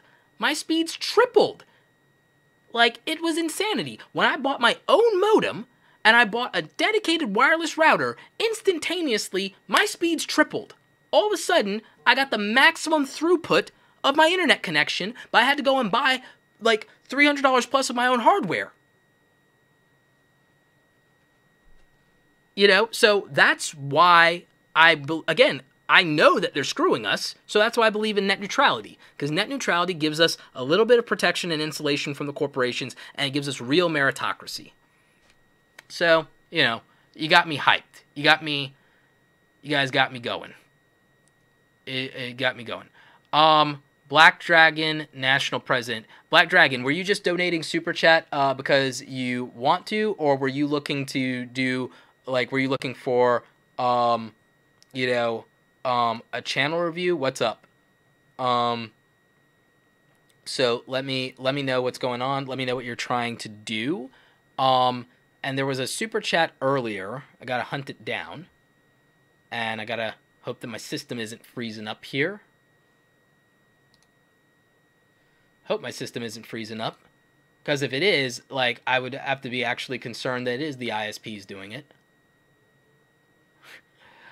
And by the way, for those of you who are interested and you're saying, hey, I want a channel review, there are specific guidelines for the channel reviews in the description. So if that's what you're thinking, then definitely check the description on what the criteria is. So let's go and check out. Let's check out what's going on with this. Because again, if nothing else, I own Generation Gap a channel review because they did a $20 super chat earlier. So there is that, and great. What are the ISPs slowing me down? Did they hear our conversation? Is that what's going on now? Are they throttling me now? I don't really believe that's it, but it's it wouldn't be the most shocking thing in the world.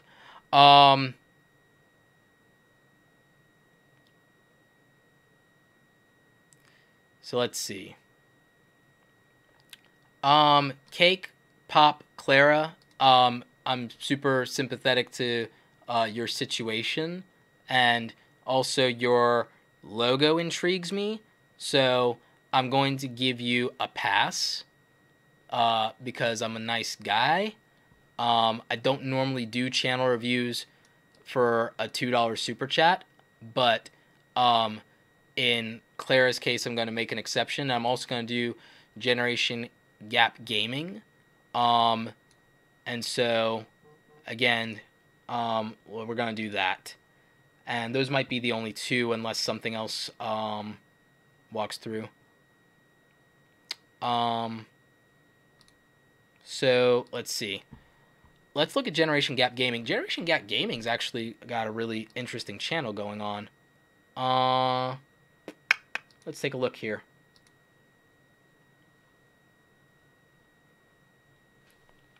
One of the first things that comes to mind is I like the way you set up the layout, but I think that you could do more of these featured playlists, and that would help a little bit. Because I think just uploads and then best of isn't enough. I do like the strategy though of making a playlist of playlists as a featured playlist on your channel. I think that's wildly practical. I think more people should do things like that, and that can get people who do come to the channel to possibly binge watch something specifically, especially if you're setting up certain shows. I like that you have some tutorials for gaming, but you should have more of those because those could be search-friendly content. The thumbnails are actually really clever. It's good thumbnail ideas. The executions of some of them might be able to be better. The channel artwork is good. So I like that this is a family-friendly gaming channel. I like that it's a dad and kids. So that's actually pretty appealing to me for what that is. Let's take a quick look at production values. Nick and Emma from Generation Gap Gaming. Got some green screen action. And we want you to check out our channel. Okay. Stuff that's family-friendly. Oh wow, so Make this sure you is really well subscribe produced. to our This is a really solid channel. And again, you guys have like less than 100 subscribers. Let me see how many videos you got, because I think the channel, you just started 3 months ago. So 3 months to get 100 subscribers isn't bad at all. And I think you guys are starting strong in terms of your thumbnails. And notice that all of these videos, they have like less than 100 subscribers. All their videos are getting views, and they're getting good views for having a small subscribership. They're getting views for having a family-friendly gaming channel, and they only started 3 months ago. So this is really good. They're being consistent. They're uploading pretty regularly. This is the reason I like doing these channel reviews is I can teach you what people are doing right, not just what people are doing wrong, right? That's why I like channel reviews a little bit, because it's an education, I think, for people, and not just the people who submit the reviews. It's an education for anybody who's watching about what's done well. And I think that this is a well-executed channel. I think some of the thumbnails are hit or miss, and I like that they have a show. They have Final Boss Friday. That's a consistent show. I would like the homepage to have a featured playlist that just says Final Boss Friday, that just has those on there, because that's a great show. And I like that. That's a theme. That goes back to what I said about how I would do like a Throwback Thursday style show. So I like that. I like that they're tapping into nostalgia and trends. I like that it's a dad showing his kids old school video games too. And it fits the theme. Generation Gap Gaming. Is that okay? I love it. Like, I love the story of this channel.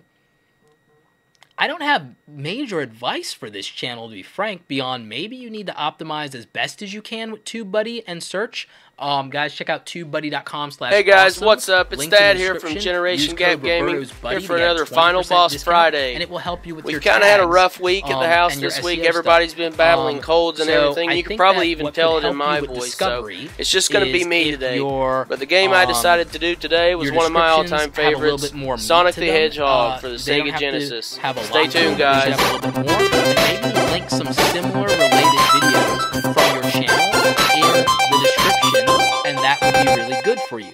So I think that. I think when you're doing stuff where you have, go back and I like that you're doing green screen. Go to the next platform. You basically just repeat this all the way to the end. Every now and then you may have to jump out of the way of the ball a little bit, but see, I got hit that time, but it's okay, just as long as you keep a couple rings on you. I'm actually going to put a gaming interface templates. And again, specifically for gamers, I'm going to put some gaming interface templates that people can customize for whatever game they're playing into the YouTube starter kit as far as thumbnails and graphics. I have other things besides the thumbnails, and one of the things I'm going to do is so that when you do a YouTube channel that has things like this, that you can do an interface like the one I have in some way that fits gaming. And again, it'd probably make the face cam a little bit smaller than what I have so you get maximum screen out of the gaming. But I'll find some way to do that so people can customize that and they can get the most out of these, so they can brand it so the production values are a little higher, because green screen is awesome and it's cool and face cam stuff, but again, I think sometimes it can be taken a little bit further and that the black bars are uninteresting. You could use that real estate for your brand. So I want to encourage that, and my templates will probably help with that. So remember, I've got a 50% off discount code for the YouTube Starter Kit if you want to check that out, and it'll help you with your graphics. And again, not just your thumbnails and channel artwork, but all of your graphics. So like what I would say is that's a production value thing. I told you that you should be using TubeBuddy here, but also you're doing good for your subscribership, but don't rely on YouTube to push your content. What I would say is I want to study this channel, so I'm going to subscribe and do notifications just because I want to study this channel and see what happens with its growth. And I'm going to bookmark it. And I'm going to make some new bookmark. How do I make a new bookmark? New folder, channel research.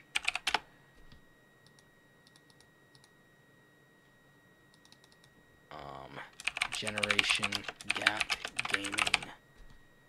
Save. All right, there. So, like, that's something that I'm going to be looking at. This is a good attempt at SEO, and you did rank for some things, so that's awesome. But, like, TubeBuddy might be able to help you get a little bit more robust with this. Like, you might be able to Sonic Final Boss, like, Rush. There might be other keywords that you could target with TubeBuddy that could help. That might be able to suggest. So I would look at that. Look at that. There's so many things that it suggests for both Google and YouTube, so that could definitely help. I also like scoping your competition for thumbnails to see what you're up against. And again, I think yours still stands out pretty well. And look, you're ranking. A lot of you think you need to have so many subscribers. Look at this. A channel is ranking right here with videos that have 250,000 views. I don't know if you guys can see that if it's big enough, but they're number 5. The channel above them has 250,000 views. The thing below them has almost 250,000 views. One thing below them after that has like over 1 million views. It's insanity. So you don't need a big channel or a ton of views to rank in YouTube. That's a myth that has been perpetuated from big YouTubers and small YouTubers alike, and I'm tired of that myth. And Generation Gap Gaming, thank you for helping me dispel that myth. Because, again, I think people really like to buy into that, and I think people are convinced that YouTube is against them somehow, when it's really not. YouTube is pretty close to being meritocracy. So, and I believe in it. So, thank you for that. And then we're going to do Cake Pop Clara. And then I saw a few super chats. I might see if I can do like one more. And I guess Sydney, BC, I guess you're up. And I think there was somebody that did a $20 super chat. Lionel Gant. All right, cool. You're up. Where'd the thing go?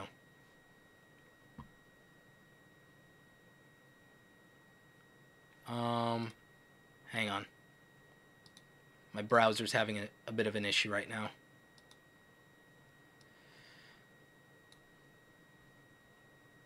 All right, Lionel, your first answer, and I think people see this coming.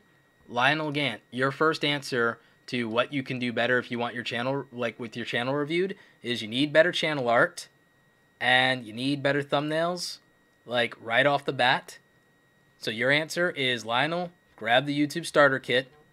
And again, I know people are, oh, you're plugging your thing again, but no, real talk. The reason I built this product and the reason that it's doing very well and selling very well is because the biggest barrier to you guys getting views and clicks is that your thumbnails undermine the quality of your content. and your channel artwork doesn't give any context as to what your channel is about for people to spend time on it.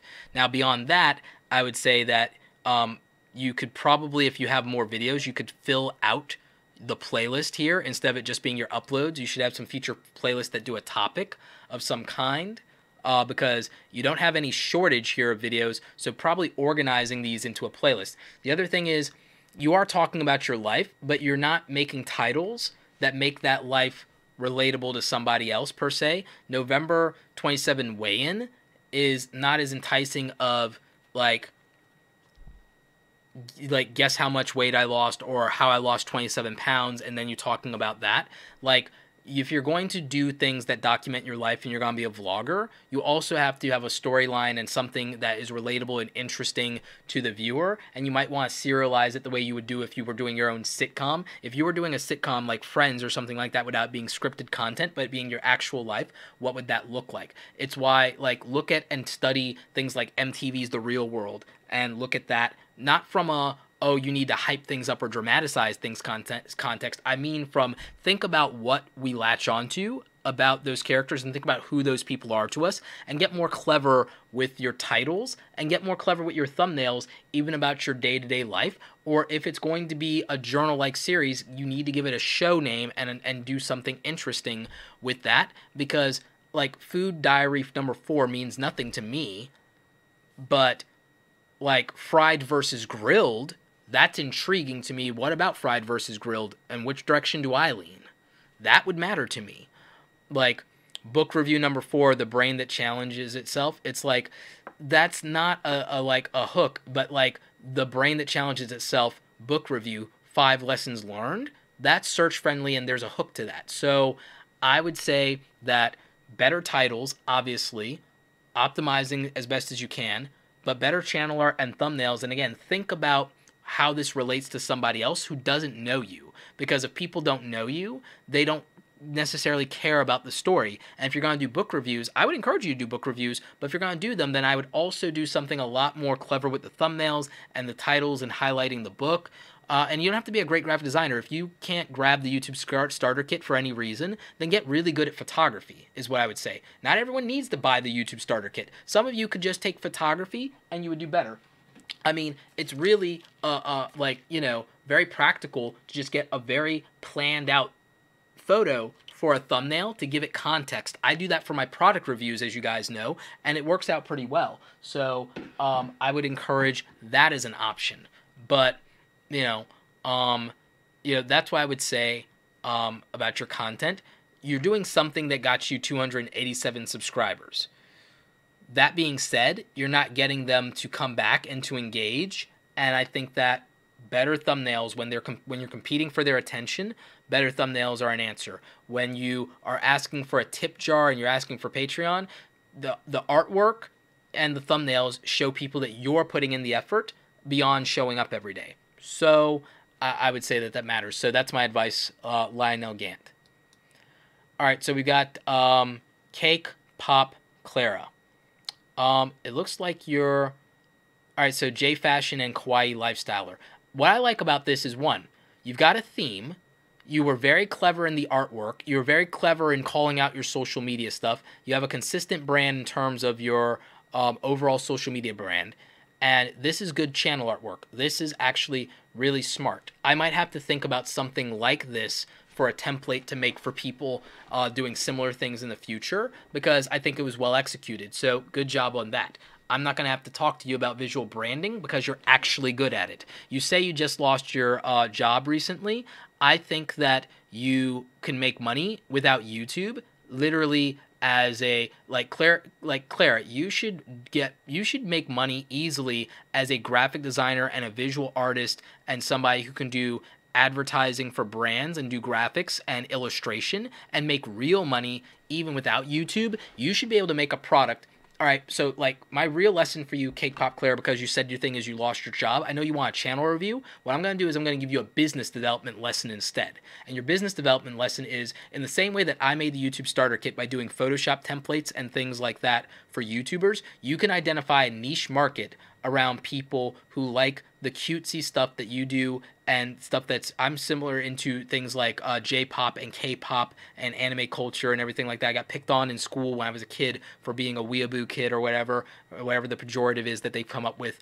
But you do so well with your visual stuff here that I think that you can do YouTube and you can get attention around it and you're doing okay for your subscriber to view ratio and all those things.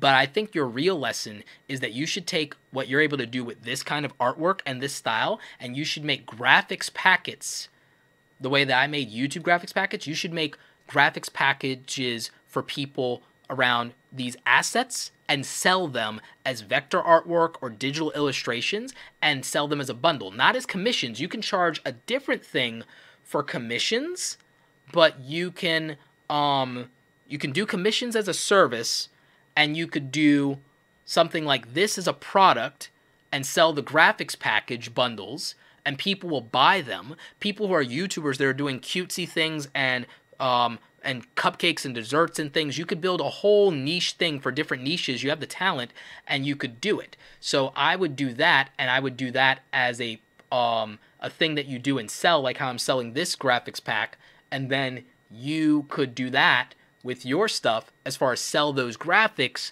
and that artwork, and then you could do a service for commissions and charge more to brands, and you could be making money hand over fist doing custom Snapchat geo filters for thousands of dollars. So you lost your job. I would put energy in developing a business and then make YouTube a hobby and not try to make it on YouTube, Clara. I mean, your stuff looks like it might be good enough. I'll check your production values real quick.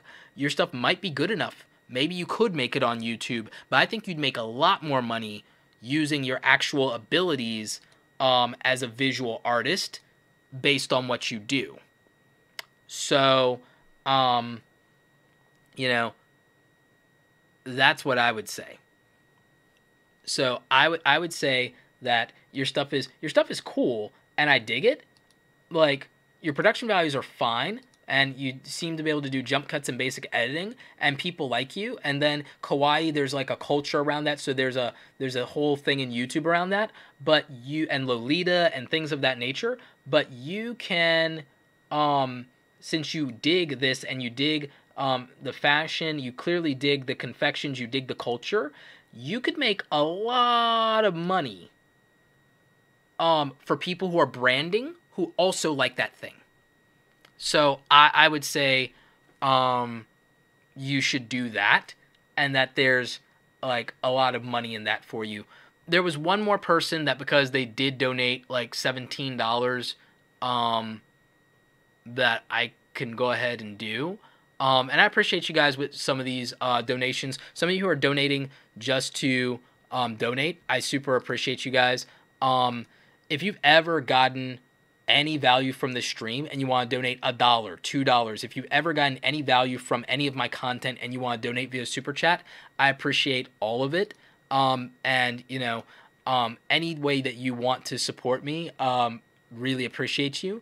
There is someone who donated, because they did donate $5 and $5 and $2 and $2, like $17. King Tulik, I'm going to try and review your channel if the thing isn't freezing here.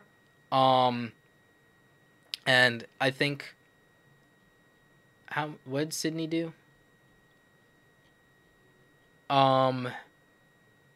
And Sydney donated $10, so yeah, I'm gonna do like Sydney's, but and that's it, guys.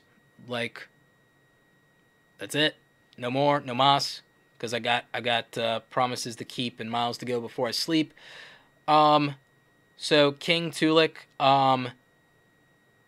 the channel artwork gives me no context, and it looks like a lot of your stuff is going to be not safe for work, so your channel is probably just going to be demonetized over and over and over because of the type of content you're doing.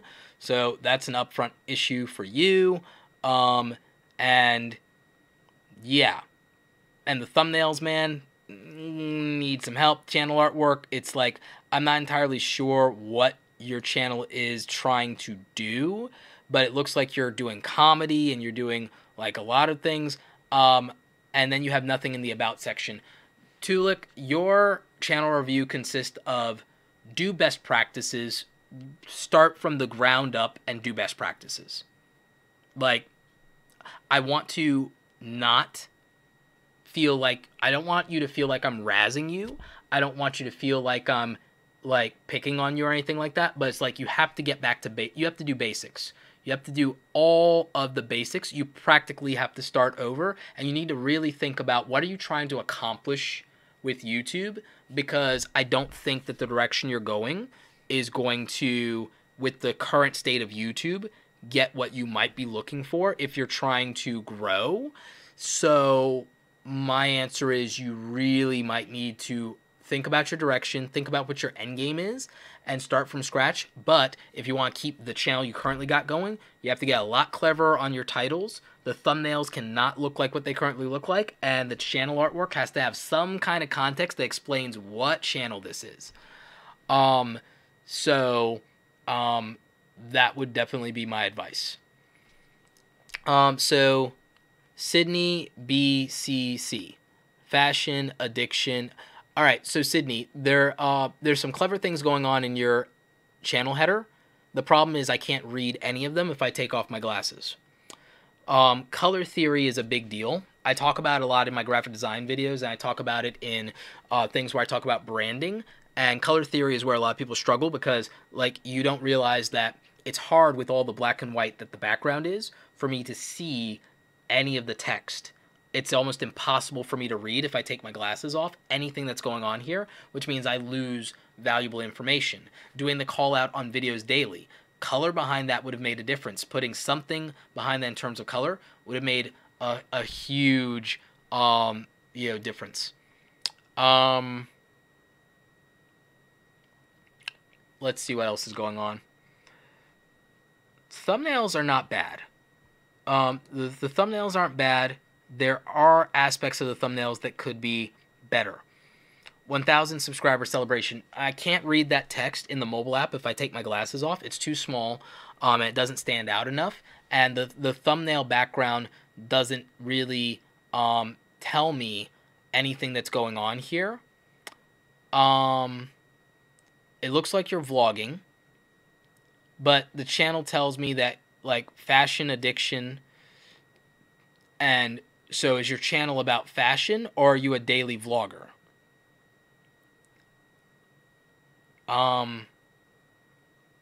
So again, it's hard to figure out what your channel is about. You have an interesting visual style to your thumbnails, and it stands out and it's different, but I still can't get a sense of what your channel is about. You do both fashion and you do vlogging. If you're going to do that, then you'd have to incorporate fashion into your vlogging. There are people who do tech and they do vlogs, but they make it very clear. And so that is something you need to think about, is because if they subscribe to you for fashion, if you're not making your vlogs also reference that you're into fashion in some way, or it's not like focused. I focus on letting addicts know they can be something better and show my life. Okay, but you're also talking about addiction. Okay, so you're talking about fashion and addiction and your daily life.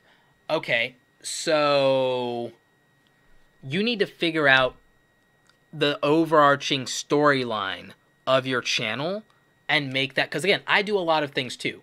My channel, let's take a look at it, because I'll explain it better by showing you guys, right? My channel has my speaking engagements. I talk about entrepreneurship.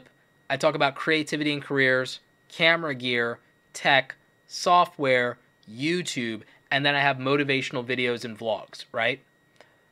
Here's why I can get away with that. What's the headline of my channel say? Always be creating, motivating and educating creatives. It states a mission statement, and I show that I'm YouTube certified, which justifies me doing videos about YouTube, and it also backs up that, okay, well, I'm an entrepreneur and I do all these things and it's about creativity, and I show an art style that's representative of that. I communicate a very large swath of information in a very simple way here, and the playlist also reinforced this messaging. and they also have clear branding. If you're going to do multiple things, and then you need a singular unifying story arc, and that's what you need to figure out. And I don't necessarily have that for you because I don't know enough of your story. I don't know enough of your story to tell you what your unifying story arc is. That's something you'll have to find through self-awareness. But when you do, it will make your channel better. I'm going to take a quick peek at your production values just to see if there's anything I need to tell you about that. Nope, your production values are fine. Production values are A-okay. You've at least got interesting descriptions. You could probably try to figure out something better for ranking, but you're not doing the kind of content that's searched. It's more predicated on personality and on topical stuff, so maybe that's not your answer. But I think that you need a unifying theme around your personality and your persona. I think you need better channel artwork branding. Your thumbnail strategy is okay, and it's good. I need you to figure out how to create more context there. But I think you need a unifying story arc more than anything. So that would be my advice. Black Dragon Nation. I don't know if you just wanted to give me the $20 or if you want a review, but Black Dragon Nation. Thumbnails, better thumbnails, better thumbnails. Your content must be fine because you got a bunch of people to view your stuff, and it looks like you're talking about music and like other things here. Black Sabbath, that's interesting. Actually, you guys don't know how much I'm a fan of like certain things. Like I'm a fan of Black Sabbath. I'm a fan of Tool, Saliva, Edema, Korn, System of the Down. Like you guys, I have weird taste in music. I like a lot of things you probably wouldn't expect. Three Doors Down, Kryptonite is my go-to on karaoke night. Like, what I would say, dude, is you need much better thumbnails and much better channel artwork. It's a recurring theme that I keep bringing up. But again, it is the disproportionate difference, I think, in you've got 8,000 views, but when I stack your channel up against Clara's, from a visual standpoint, Clara's crushing it. Like, so, I believe in visuals, guys. We're superficial. We buy Apple products. We just do. So, Black Dragon, get the visuals in play. You got a community that likes what you're doing, but if you can get better visuals, you will get more views and you will grow. So again, guys, you're struggling with the visuals, grab the YouTube starter kit. Links is in the description. And I think some people are pasting the link and the discount code that gets you 50% off in the comments in the chat. So I would advise that you take a peek at that. So let's see. Final thoughts for Sydney. If nothing else, channel artwork, get that to give a singular message that makes it clear, make it easy to read. And, you know, I would say that goes a long way. Sorry, there's just one more we're going to do because, all right, we're doing just these last two, but Super Chat reviews are over now. All right, so we're doing just two more. We're doing Frost FM EDM because, one, I'm intrigued and I'm a fan of EDM music. Another thing you probably may have guessed about me. So I'm intrigued, and also I want to give more advice on the context of doing a music channel. But more importantly, I want to give context about doing a music business. And then we're doing this one last super chat that did $10, and then we're wrapping this up, which is Eric Rayweather. And that's the last one. And then I've got to get to this appointment, and then I've got to get back to working on stuff. So the it's not even that I want to keep going. A lot of times you guys like make me feel guilty, but I'm not doing it. Like this is the last super chat review after the EDM. So what's interesting here is these are really good thumbnails. The channel artwork I could live with or without. So 2,000 subs, that's something. That's pretty good. It's almost 3,000. The thumbnails are good. let's see what's going on with these. Like, with music channels, it can be, like, hit or miss. There's not a lot of consistency in terms of views with music channels. So that's one thing I'll definitely say. You've got volume in your favor, my friend. So I dig that. Here's a hack for you. Figure out how to do the 24/7 live streams and then do a loop of your previous videos through live streaming, and do that. And that's one hack for you that could get attention for your channel and get you more subscribers. It won't get you a bunch of views because you probably won't want to leave that up, or maybe you do. If you make, oh, here's an idea. Make compilations of your existing music here into a single, like, hour-long or 2-hour-long mixtape track, and then let people watch that on the channel so you rack up watch time like nobody's business, because people could just play the entire thing as one video while they're at work. Oh, Christina did one through Super Chat before Ray, and it was for, okay, I'll hunt it down. So there's, so what I would say about that is then do, what was I saying? I lost my train of thought now. Okay, yeah. So put a bunch of music together, make mixtapes that are like an hour to 2 hours, that so people can jam on that at work. Those will probably rack up watch time, and watch time is the thing YouTube cares about to rank a channel's authority, and so that will help you. And then use promo cards and end cards to link things together, and also try doing a 24-hour live stream that loops some of your individual videos. And that's what I would say, because I haven't got nothing to say about thumbnails or about your content strategy. It's solid, so I want you to use those hacks that I talked about. Your thumbnails are good. Your artwork, your channel art, I could take it or leave it, but you don't need my advice on thumbnails. Those are pretty good.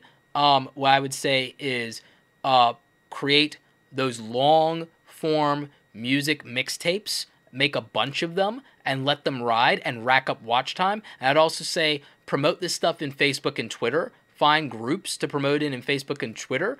And again, make it to where people can listen to this and binge on it at work or on a car ride. And so that would matter. I'm going to do Christina's because she got hers in actually before you guys. So she's not one I'm adding in here. It's one that I missed. So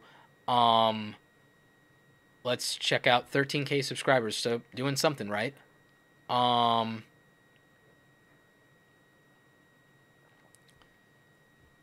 And waiting. Thank you for the lag. While I'm waiting on the lag, guys, remember, 50% off until the end of the year on the YouTube Starter Kit. If you are not good at thumbnails, if you are not good at channel artwork, if you are not good at graphics, then the YouTube Starter Kit can help. It's got dozens of those things. It is a tremendous deal, especially right now, because with the code in the description for 50, it is 50% off. WGBS, could you do me a super huge favor and drop the link for the YouTube Starter Kit and the 50% off code so people can grab that, because that will get them the deal. And again, you get dozens of these things and I keep adding to it, so that will help you with your graphics. Let's see if Christina's stuff is loading. All right, so I'm seeing decent production values, so that's a good start. That's healthy. And so it looks like you got a couple of things. Christina, Scriblo, makeup, lifestyle, DIY. Okay, so we got a couple of things going on. Hang on one second.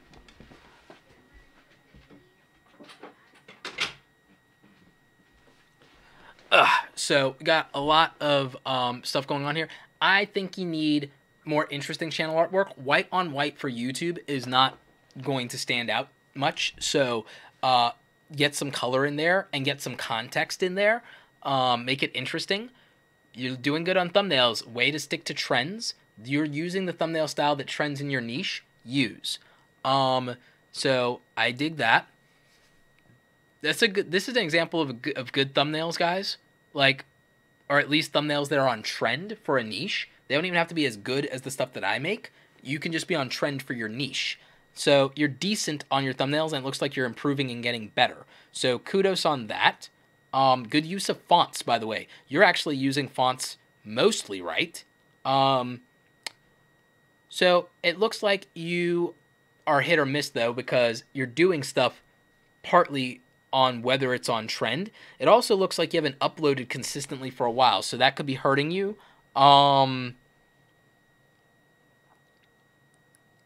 Let's see.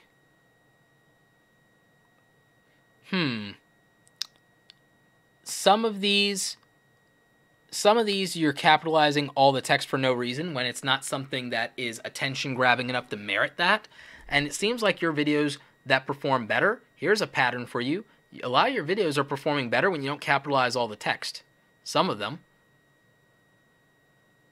So let's see, what's your best performing video and why? You had a video a year ago that had 700,000 views, but it's obvious why it got that. Then you had another video with 500,000 views, but it's liquid lipstick. So here's what it looks like. It looks like when you do videos that are more about specific brands, that those things perform better. When you do a beauty-related video that is a specific brand that there's a demand for because those brands have attention, your stuff does better. When you do something that might be on trend that is a specific type of product, your videos do better. So my advice to you would be to look at the best brands and the best brands that are on trend for your niche and do more of those. Because it seems like your best performing videos, a lot of them are older. Some of them are not too lack of recent. Some of them are fairly newer. You're 6 months or 7 months ago or so on. But again, look at what it is. It's the Kylie Jenner velvet liquid lip thing and so on and so forth. And again, it's harder somewhat. It's not that it's hard for me to give you advice because you're a beauty channel. I've helped beauty channels before. I don't have the context of coming from that space and that world, and obviously I'm not your ideal viewer, but objectively, what I do know is that I can apply the same thesis as a tech product reviewer to your channel and be right. So, that's what I would say. Let's see here. Going off of what's on your channel, again, it looks like the stuff about your kids, even though I know you're super into that, gets less views. If your goal was channel growth, here's what I would suggest. 1, always prioritize the best thumbnails, and if you're going to do something that's lipstick related, use thumbnails similar to the stuff that you've worked. Whenever it's like eyebrows or body parts, like if you're going to do stuff that is specifically beauty around a specific part of the body, you figured out that doing your thumbnails a certain way will definitely help. So if you know what works, replicate and do more of what works. If you know that this is your best performing content by far, make more content like that, and that's not a hard content strategy to come up with. If you know that in your niche there are certain things that are on trend, don't worry about whether other people are doing it. Do it, and do it better, or do it with a really good thumbnail. So I would say that matters. So that would ultimately be my advice, because again, it doesn't look like your struggle is production values. It's not even the fact that you can't make good thumbnails. You can. Some are better than others. But it seems like what you really need to do is figure out, because you obviously can do good videos. It seems like to me that what you need to figure out is you need to leverage the fact that when you do stuff that's about brands, you get attention, and when you don't, you don't. So I would go more of that route, and your simpler thumbnails and your stuff that's more photography driven ultimately seems to outperform stuff that you do that looks like it's an attempt at super clickbaity thumbnails. Like somehow your simpler ones, but again, some of the text could be better, outperform the rest. So that's what's up. All right, so we got Eric Rayweather. Okay, so your stuff is Madden gameplays, and I see what you did. The channel artwork is clever, and I like elements of it graphically. And it's daily Madden tips and gameplays. Okay, I can dig it. Here's the thing. I still would have probably tried to find a way to incorporate something that looks, immediately more Madden in there, but this is fine. You don't have to change your channel artwork. I just like, and also the Twitter, YouTube, Twitch logo feels like a little small. Maybe get that a little bigger somehow and make it stand out with color. But okay, you're fine there. So you've got 31,000 subscribers. All right. You probably don't need my help. You figured 31,000 subscribers out, and you're doing daily videos. Your view to subscriber ratio is fine. Most people think that they should be getting half of their subscribers to watch. Nope, that's garbage. It's not true. Like 5 to 10% that's normal, to be frank. Like unless you're Jake Paul, you're not getting half your audience to watch. Sorry. It's just the way it is now. Change is change. That being said, you do really good on views, buddy, most of the time. And some of these older videos that don't have views, it was clearly that you were growing, but some of them do. Like, you're crushing it. Where do you need my advice? You've got something that's working for you. You're doing better than most gameplay YouTubers that I know that are starting out. You're doing much better on thumbnails than them. You're taking advantage of the Madden brand because you know that that's your game and that's your jam. And the thing is, you picked Madden. You picked something that's never going away. They will keep making Madden games forever. They will never not make Madden games. So unlike a first-person shooter or a real-time strategy, your thing will never go out of vogue. So that was smart. So if nothing else, I can use you as an example of what to do in a niche properly, in the sense that your thing isn't going away. And then you're doing micro stuff, and you're not doing let's plays in the sense that, oh, let's play Madden or whatever. You're not doing these long streams. You're doing bite-sized content, and you're doing stuff that would get you search. Best dual edge blitz in Madden. Okay, that's a gameplay technique. There's so what you're doing is smart. I don't know what you need my help for. You're crushing it. The only thing that I could offer is I would say that you could do probably live streaming and get a lot more money from Super Chat in addition to doing your gameplay stuff, but you should be doing fine based on, your views. So, that's what I would say. And then, what else? And again, you weren't even fancy with your thumbnails, and they work. See, you guys don't always have to be super fancy with your thumbnails for them to work. Sometimes simplicity works. You put the Madden logo in there. You put your text in black on white background, so that was smart. You still have enough of it transparent to where people can see. You probably did that with Canva, and it works out fine. And you're using smart shots from the gameplay. You're using different teams' jerseys. That's really smart. From a content strategy standpoint, I would say that since you're doing daily videos and tips, is that on Sundays, if you can arrange on Sundays when it's football season to do matchups of the teams that are playing, or in general, whenever you know there's a football game playing, I would consider maybe doing a live stream of the teams that are playing, not on the same day, but maybe the same week or something like that, or how the game should have went. And that's just my idea. That's just something that I think would be amusing.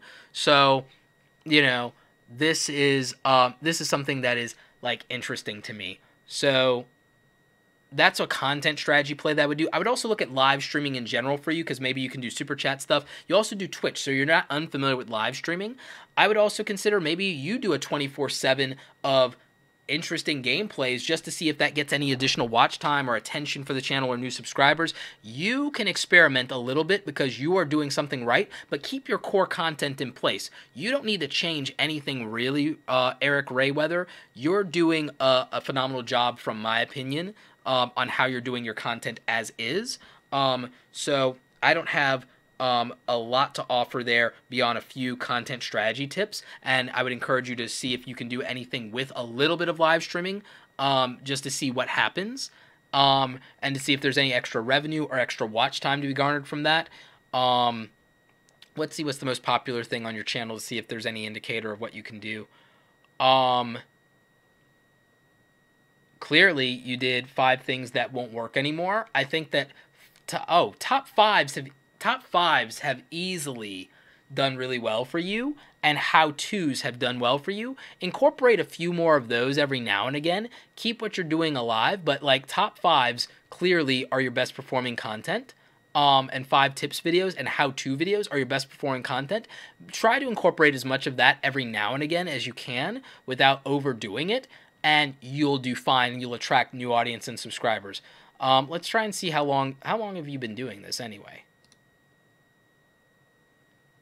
This channel's only 8 months old? This is really good. And your thumbnails have clearly came a long way. Maybe go back and update the old thumbnails, to be honest. But if these are you've only been doing this for like 8 months, and then look at the transition. Look at like when you started to get good at it. Like, is clearly when your thumbnail game evolved. And as your thumbnail game evolved, your channel got proportionately better. And for those of you who don't believe me about how important thumbnails are, here's the proof right here. Look at the evolution of this channel. Look at when he was doing, because it has nothing to do with his subscriber count, ladies and gentlemen. Look at when he started, and again, it's Madden, okay? Look at when he started, and he could still get views, so it didn't matter they had a small channel, but as his thumbnail game evolved, because we're all superficial and we like good packaging, look at what happens to his channel as his thumbnail game evolves. Look at the views skyrocket in proportion to good thumbnails, and then a strategy as far as like some how-to gameplay videos as far as 5 things that won't work in the game anymore, or 5 things that will, or like, I mean, it's practical. So he took a practical approach to this. So 8 months, 30,000 subscribers, you know, that makes a difference. So like that's what I would say about that. For those of you, again, like not everybody's going to do a smart but simplistic thumbnail strategy like Ray. Not everybody's got the artistic talent that Clara has. Like Clara, you really make YouTube a hobby. I'm telling you, you can sell your graphics and art as bundles, and people and YouTubers and things, and people will buy them. I would be interested probably, Clara, in commissioning you to do some cute graphics that I can then sell in a pack that I can resell. Or something like that, to add to like channel packs for certain things, like maybe for like cooking or cutesy videos and things of that nature. So again, even I could hire you for something. I think you make more money as an artist than as a YouTuber, Clara. So keep doing YouTube, but do it as a hobby. You said you lost your job. Make your real money by providing a product around your art, and then provide a service around your art, and that's what makes you real money. AKA, remember, guys, I have the YouTube Starter Kit, which a lot of you can afford because it's on sale for 50% off. Link is in the description, and you get dozens of templates for YouTube channel artwork, YouTube thumbnails, and things of that nature, so you can get that. But I also have other things. I have Awesome Creator Academy, where people hire me either for coaching or they join the group mentoring program on a subscription model. There are so many ways for all of you to make money off of YouTube or on the internet beyond your YouTube AdSense revenue, and I want to continue to encourage you to take a look at that and find other things that you can do, leveraging the skills that you have as creative people to make real money, because AdSense, as we talked about with the Adpocalypse earlier, is unreliable. So I would encourage you to pursue that and to look at doing more than one thing. I do Awesome Creator Academy, and by itself, it is a very profitable online business that helps creative entrepreneurs. I do consulting for corporate clients. I do workshops for corporate. I do speaking engagements for corporate and for different event venues and nonprofits. I've done writing for publications that pay me as a contributor.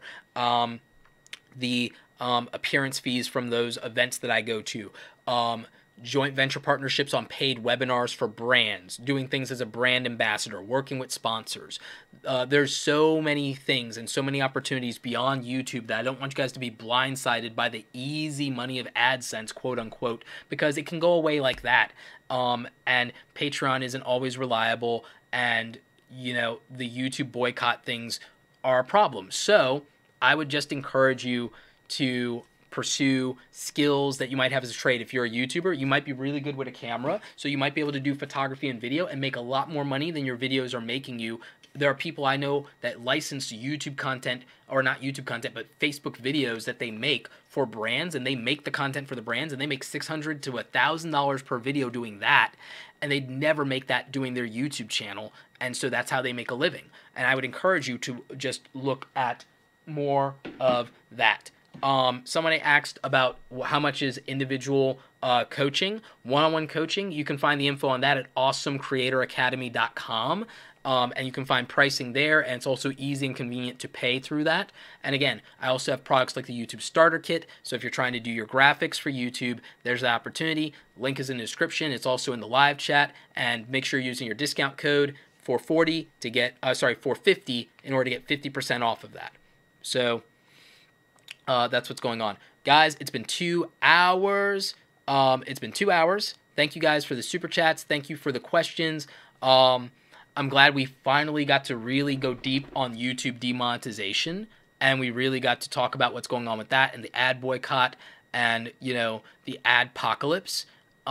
I want to encourage you that YouTube is not going away, and even if your videos get demonetized, I know it can be discouraging, but you should still do YouTube content because it's an opportunity to get your brand out there. It's an opportunity for you to build a community. It's an opportunity to find like-minded people. I've made my best friendships and relationships from YouTube in real life, and I've met those people in real life. They're people who have my back now in real life, and I've been able to build relationships with brands. One View being the right view is what started my speaking career 2 years ago as a public speaker. And so there's a lot of opportunity, even if AdSense isn't there for you, there's so much opportunity for you to grow and build something and build a brand with YouTube. So I just want to continue to encourage you to keep putting up content, keep uploading, and don't worry about the algorithm. Don't worry about demonetization. Just make quality content. Just build your brand. I really believe in that.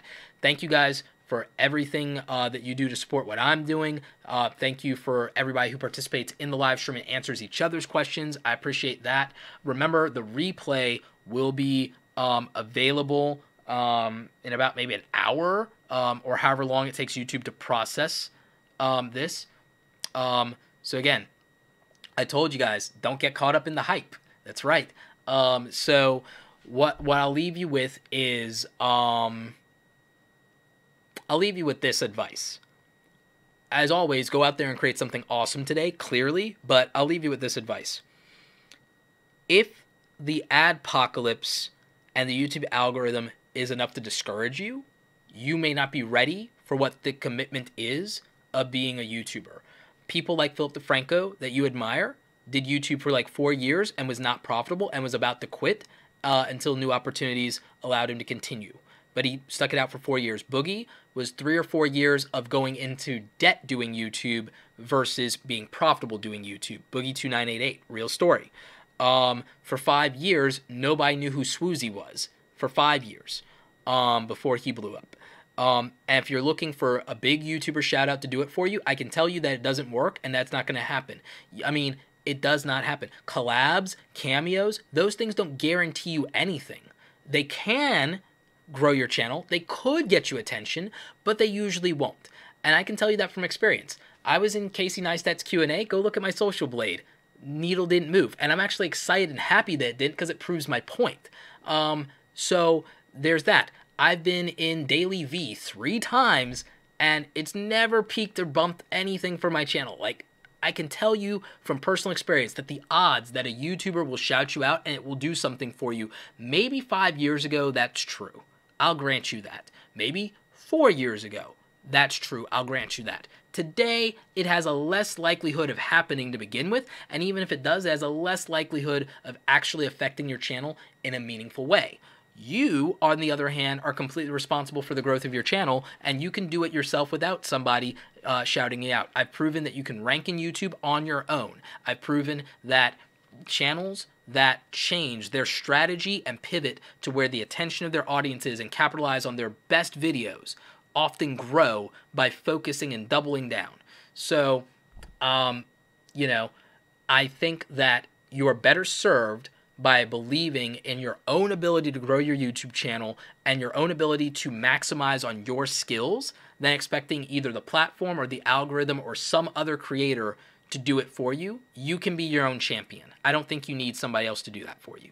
So again, that is my last bit of advice for you guys. Thank you for tuning into the stream. Thank you for everybody who donated via Super Chat, whether we did a channel review or not. Let me go ahead and acknowledge some of those Super Chats. Sing Wise Vocals, thank you for the $2 Super Chat. Generation Gap Gaming, thank you, $20. Tony Lopez Arts, you're appreciating the rant. Thank you for the $10 Super Chat. Johan Kruger, thank you for the $5. Slot Cracker, thank you for the $2. Photo Mike, thank you so much. Roberto, what up? Watching yours and Frono's photos live at the same time. Don't judge me. Yeah, Jared is amazing. Tell him I said hi. Frono's Photo, one of my favorite YouTube channels. DBZ Warrior, thank you for the $2. Lou Paris, thank you. Clover Tack, always supporting me, always having my back, homie. Thank you so much. Black Dragon National President, thank you. Cake Pop Clara, thank you again. Kate Clara, double down on your art, make a real business. King Tulip, thank you. King, remember, you got to change your strategy from the ground up. Lionel Gant, vlogger, better visuals, my friend. Just remember. Sydney BCC, love what you're doing to try to help people who suffer from addiction and let them know they can have a different life. Remember, get a centralized theme around your channel or a centralized story arc. You'll do a lot better. Frost FM EDM. Remember what I said before about looking at doing more long-form content that are mixtapes and possibly doing a 24/7 music live stream for your music. Christina Scriblo, thank you so much for the $10. And remember that you have content that's performing on your channel. Triple down on that. There's other stuff you might like to do, but if your goal is growth, double down on what works. Eric Rayweather, you're crushing it with Madden. Keep doing what works, but remember, your top 5 videos perform better than everything else. Don't let those go. And how-to tutorial videos for games do get traction, so don't overlook that. YC Imogen, thank you for the support and the $10 Super Chat. Anyway, guys, that's it for me. Got other things going on that I got to take care of. Again, thank you so much. I appreciate you guys tuning in. Happy Friday. Enjoy your weekend. There will be probably another upload at some point this evening, and there will be uploads over the weekend, even though I'm going to be traveling. I'm going to hammer out some edits. I have some stuff that were collabs that I still need to get out for people. I'm really behind on that kind of stuff. But anyway, I wanted to tune in with you guys. I want to talk about the Adpocalypse. I wanted to give you guys some optimism and some real practicality. So there is that. Remember, you can go to awesomecreatoracademy.com. You can grab the YouTube starter kit, 50% off till the end of the year. It's the cheapest it will ever be on sale. And guys, I'm never doing a 50% off sale again. So if you don't get it before the end of 2017, it will never be on that sale for that price again. The most I'll do is probably 20% unless you get it through a homie that I might give a discount code to. So if you want to get the YouTube starter kit for the cheapest it's ever going to be, you need to act before the end of the year. There is a link in the description and you can get your 50% off. For other things, remember you can reach out to me in Twitter. You can also check out awesomecreatoracademy.com. If there's other things you want from me, they are there.